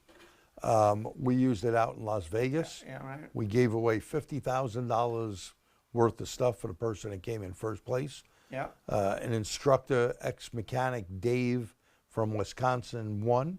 Mike Catawba did pretty well. Yep. He happened to be out there that year. One of our original board members, by the way. Yes, yep. At Jim Lender's, we did it in Indiana a couple of years. We did it in Massachusetts, Connecticut, New Jersey, here in New York. And we had a bunch of people, but you know, we only used the simple part of the board. And I got to tell you, We never I think we had 6 levels and we never got up past, what, 3? 3. It was pretty scary. People that were ASE certified, you know, and we're talking about a master tech with L1 that, you know, didn't know how to really do a voltage drop. And we explained the board before the test. We showed them, hey, here's where the positive, here's where the negative is. This is what you're working on. Don't worry about anything else. And it's amazing because you know what the amazing thing is? People suck at electric. That's why at our event that Dorman is doing down in conjunction with TST, down in PA in September, Pete is going to do wiring diagrams and, you know, talk about some voltage drop stuff as well. Very, very important. You know, if you're not good with it, I mean, when I got in this business, I never went to a tech school. You know, in high school in the Bronx, forget it. They wouldn't trust you with any sharp tools, right? You'd use them all right, but not for electrical diagnostics. So they didn't trust us with stuff like that. But at any rate, you know, I just learned this stuff. I liked cars, working on the streets of the Bronx, and got into this business. You know, never thought I would be fixing cars for a living. You know, it's all getting dirty, and I wanted to be an FBI agent taking criminology, and decided, hold it, I ain't getting shot for 38 grand a year. Dropped out and stayed in this business, and this guy was a meteorologist. I was going to college for meteorology. How's that for a swap? And working my way through college, working at a station, fixing cars at night. And you could have been very successful, because look, meteorology, they never get anything right. Well, it doesn't I didn't matter. get paid the for point it. is they do get things right, but it doesn't matter if they do or not. I don't know. The weather guy usually sucks. He never gets it right Some if of you the ask ones me. nowadays are better, but the bottom, that's another subject, you know, for me. But yeah, that's right. Worked my way through college running a gas station Oh, the before mini, midnight. this mini board is ATS. Here's what I would suggest. There's a board that is a BMW board. I was going to use that tonight, and then I decided to pull this out. They were selling them for less than $300. So it's a mini BMW car. It's a picture of a car, yeah. And it has outline. and it has a whole bunch of things you can set on so you can practice your scope usage. I'd suggest getting that. Now, most of the Snap-on dealers don't have a damn clue what it is. I'd have to look the number up for you. So that'd be something you email me. I'll find the number and send it to you. You got to find a dealer that has them, because I think Snap-on was selling them for about $300-400, and if I'm not mistaken, some of the guys bought them recently Stop. for about $125. So they're dumping them, whatever's left. They're dumping right? them. Yeah. By the way, on the subject of electricity, you can't see it, you can't smell it. If you feel it, it's too late, right? You don't want to feel it. So you can't use your normal senses to do electrical. And so as a result, it's not intuitive. I like to tell people this story. When I started, I sucked at electricity. I had two advantages. Number one, I'm a pretty relentless chop breaker when I get started on something. And number two, my brother and my good friend Mark are both electrical engineers. Way before the internet, I was calling these guys up constantly, asking questions for years. So Yeah. now, That's where you learn. I joke that it's amazing they're still both talking to me, you know. But the bottom line, here's the bottom line. If you don't know, ask. If the person you ask can't tell you, or they tell you, but it's in a way that you don't understand, and it takes a while, it takes a few iterations to eventually work it into your thinking, right? Because again, this is not intuitive stuff. Ask again, keep asking. I mean, don't be, a jerk about it, but you gotta keep asking. Well, I think the hardest thing when you hear a voltage drop, I think, and it brings me back to a class I was doing down in Florida. These guys couldn't get it, and I had a full kit, a big Bernie box kit that I was doing work for Napa, and they had this whole thing, so I was going to go do a Labscope class. And we were talking about voltage drops, doing a voltage drop. Everyone understands a voltage drop. If you're supposed to have 12 volts and you have 8, it's a drop. Yeah, The forgotten side, the ground side, they don't get. right. Because it's really a voltage up, isn't it? When you got a voltage drop, you may have 1 volt voltage drop, maybe millivolts voltage drop. So I took out the Labscope and we used this board. I had this board. Okay. They had for every guy in the class, they had a board for them. And rather than their meter where they couldn't get it, when I showed them a picture of the fuel injector, like I showed you before, and the bottom wasn't all the way down the ground, and I made the voltage drop real bad by using the resistors in this kit. Obviously, more resistance, the voltage drop is going to increase, and I did it on the negative side. These guys that worked for a tire company were basically, they were a clean slate. They didn't know jack about voltage. They didn't use a meter. The company they worked for wanted them to get into, learning stuff about electronics. And that's what you got to do. You got to put your time in, and do it. Don't be afraid to do it. Buy a little test board. Fluke used to give you one with the 98. I still have one of those. Yeah, mine still works. My old Snap-on one does Little work. 9-volt battery. I burnt it powered up. Yeah. That's it. Right. You could probably get one on, like everything, On Amazon or Amazon eBay. or whatever. Yeah, right. Yeah, so do that. Facebook Marketplace nowadays. So you don't get as dirty as before. Yeah, I kind of laughed at that, Steve, when you look at it. You know how a new guy, so like Donna came in here today, and one of the new guys gets dirt everywhere. Got to clean up where he goes. We have rags, clean rags, professional shop rags. And this guy, I don't know, he likes putting fingerprints everywhere. So every time I go to the bathroom, I got to clean up fingerprints after them or walking around. So I think when you're new, you're not as clean. When you are in it more, you're cleaner. And I don't use gloves. I wash my hands multiple times a day. Gloves irritate the crap out of me, but that's just me. I love gloves. You're a glove guy, I'm not. My hands will splinter from all the washings if I have to wash them 12 times a day. That's why I use Vaseline Intensive Care. Have it on the inspection machine. Even Norwegian formula Neutrogena isn't good enough. Well, because you But anyway, made it go too far. Everybody's different, right? Yes, that's true. We have 3 different hand soaps in our bathroom. Because one thing I learned working for Goodyear corporate years back, even hand soap, your hands will get immune to it after a while, and it won't take the grease out. You know, some great things to do to get grease out of your hands is use hand cream. Yeah. You know, rub it around, get a clean rag, keep doing it, and you get it out. And of course, if you get to go to the ocean, like when I go down to Cape May, New Jersey, that's when all the crap gets out of your skin. Salt water. That salt water will clean you up big time. All right, so let's see. Yeah, cars aren't as grubby as, the 70s. You had a lot of bowl joints with grease boots all over. You don't grease cars anymore, right? No. Everything's And they all don't leak greased. like they used to, because if they did, they would malfunction. When I worked at a Ferrari dealer for a couple of years. That's and your problem. And the test drives were spectacular. Yeah, that But what we used to call it was, all the oil leaks, we used to call it Italian undercoating. it's like a Harley. Yeah, that's it, right. Italian undercoating. Nothing rusted.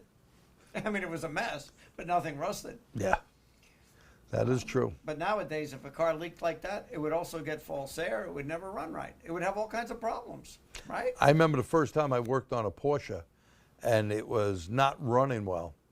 The dipstick was up because every drop of air has to go through that mass It has to airflow be sensor. accounted for.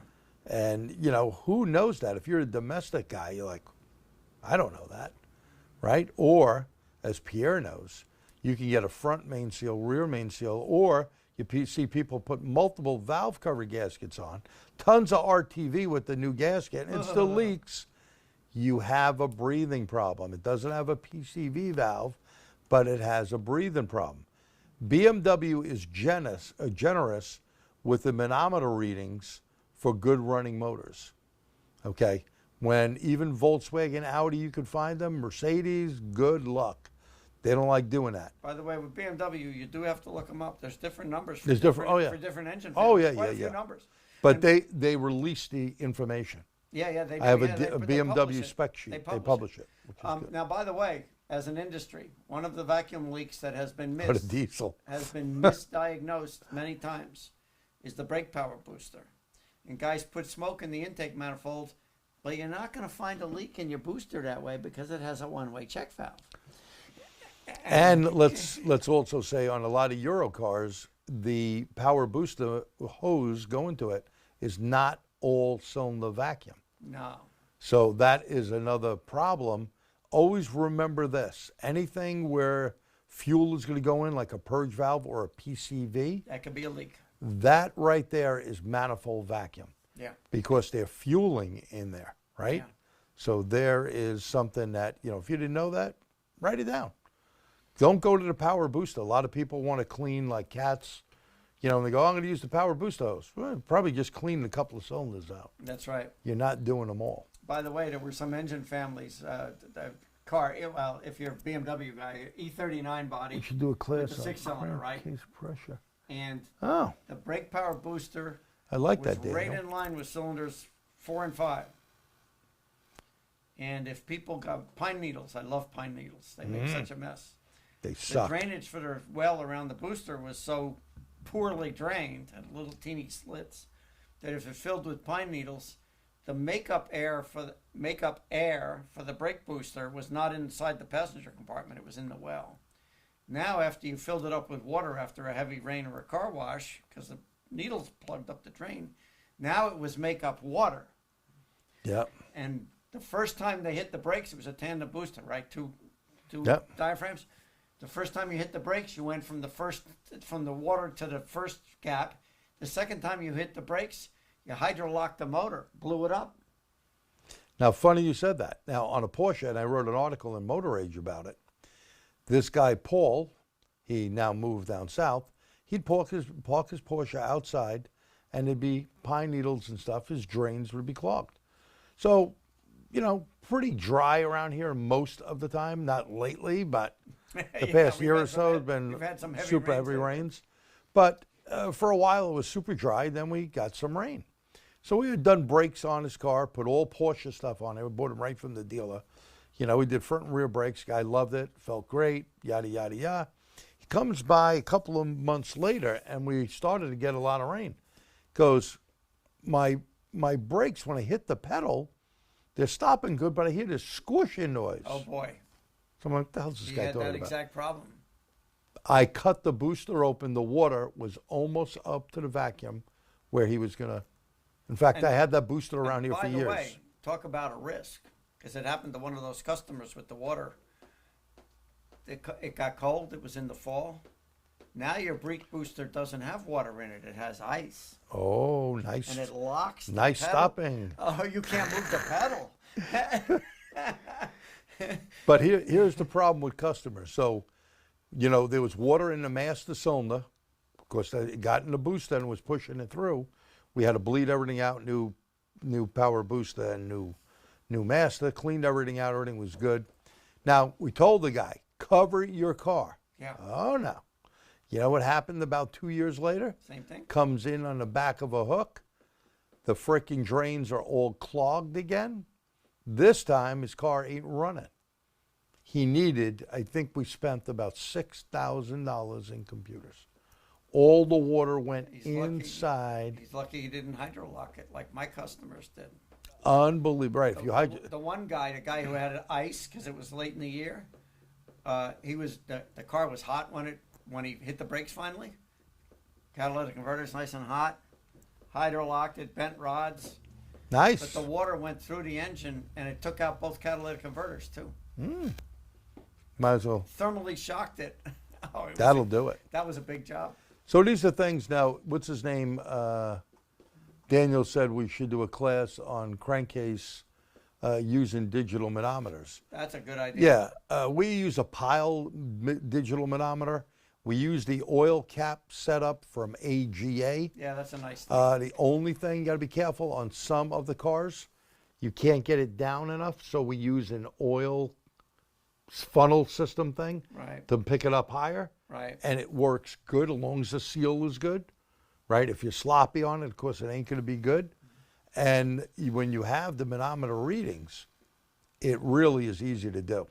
And I'll tell you one quick story before we get going. We had in that 745 Li, and that needed, I think it's an N62 motor in that, if I'm not Yes. mistaken. That was the gift that kept on giving Oh. the car. The dude spent like, or do that now, over $60-something thousand on that car. Okay. Finally bought a new BMW. Okay. But love this car. Came from Vietnam, electronic engineer, mechanical engineer.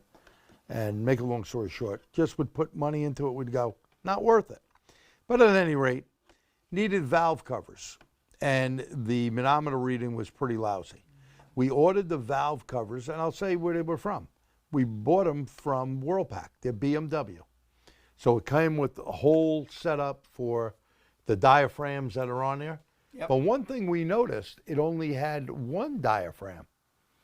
And when we contacted Whirlpack, they go, oh, yeah, that's what it is. Okay. So I only did a small part of work on the car. Bill actually did the valve covers. So Bill was going to pull it out, start it up, and I heard this noise. I'm like, the hell is that? Sounds like almost like a pulley. Pulled the dipstick out, because this one still had a dipstick on it. The noise got crazy. Put it in, it got lower. It's whistling a tune. You bet. When I went to go pull the cap off, and you could watch this video on TST, it's on TST on YouTube. Okay, look for BMW 745i oil problem. When I went to pull the cap off, I had to really yank. This thing was Couldn't sucking. pull it off. If we would have let that car go, it would have sucked all the oil out of that engine, and we would have been buying a $50,000 engine. Okay. So one of the things we realized, I contacted my local dealer where Pierre used to work, and the BMW dealer sent us over via email the diagram of the updated valve cover. Okay. It had an extra piece, and if you go look at the video, you'll hear it, you'll see it. I explained the whole thing. We put that in. I contacted Whirlpack. At the time, I had a rep that always came around. Of course, I forgot his name, but he came around for years, and I said, dude, you better make sure you take that thing down until you guys get that other part. You're going to blow a motor and eat it. And then when he went to look, we were the only people that bought that part. So, Oh, well. unlucky us. That's called being the first one on your block. Right, but then after that, Whirlpack did correct that problem. So Right. be careful. A few out of the old engine caps, that's a pretty good thing to do. We did that. We also used the cap from the smoke machine, the ones that go over the gas tank. They have a couple of rubber ones. To get good with electricity, snap circuit model S300. Yep, I'm staring at a bunch of them on the floor. You know, that is something that I use in a class to get people used to doing stuff. Very simple. My kids did the 300-in-1 test years back when they were little. You can make radios. You get to understand electricity if you go through. And it's really a step before a Heath kit, which I probably don't have anymore. I don't think Heath Kit exists I think anymore. they're out of business. But anyway, we hope you enjoyed. We're after 9, and we thank you guys for coming out. If you know someone with less than 5 years in the industry, get in touch with them. Tell them to email us at info, or you can go to gt@tstseminars.org. We will get it out to a bunch of, not only Pierre and I are going to decide on it, we'll send it out to others to see if this person is deserving of it. If you'd like to help judge, drop me an email. Yeah. It's going to We'll be a committee, you know. We'll send you the info. But in August, we will pick someone that'll win that 8-channel scope, the leads again, the book, the TST Big Event, and 2 nights at the hotel. Okay? And there may be other stuff coming in. Joe said there may be amp clamps, whatever. You know, we'll see. But we thank you guys for coming out. Thanks for the comment there that you enjoyed listening to 2 old guys here. Yeah, which we we can got- both do for we many, could many be days. here Forget forever. hours. If I wasn't working on about 3 hours sleep, if I'm lucky, I'd probably stay later. But if I go any more, I'm going to fall asleep on camera. So we'll call it a night from New York, where the Yankees lost. Yeah, well, you know, we used to say, being Yankees fans, both of us, Yes. we're going to have to, full disclosure here. He's from the Bronx. My grandparents lived in the Bronx. I mean, you know, come on. But You gotta love the Yankees. we used to say about the Boston Red Sox, you know, spring ahead, fall behind. Yes. And now, unfortunately, it seems to be the Yankees that are Yes. doing that. we got the curse on us. We do have the curse. But who knows? We may make it back. Yeah. At any rate, thank you so much for your time. We'll see you next month. Not sure what date, but check the TST website. And if you have any questions, please email us. Thanks, Doreen, for being behind the camera. Pierre, thanks for coming out. Yeah, thank you, And Jerry. I'm going to thank myself. Thank me. There you go. And obviously, Most of all, especially thank you guys. Yeah, for thank you. being here. Thanks. Have a good night. Take care.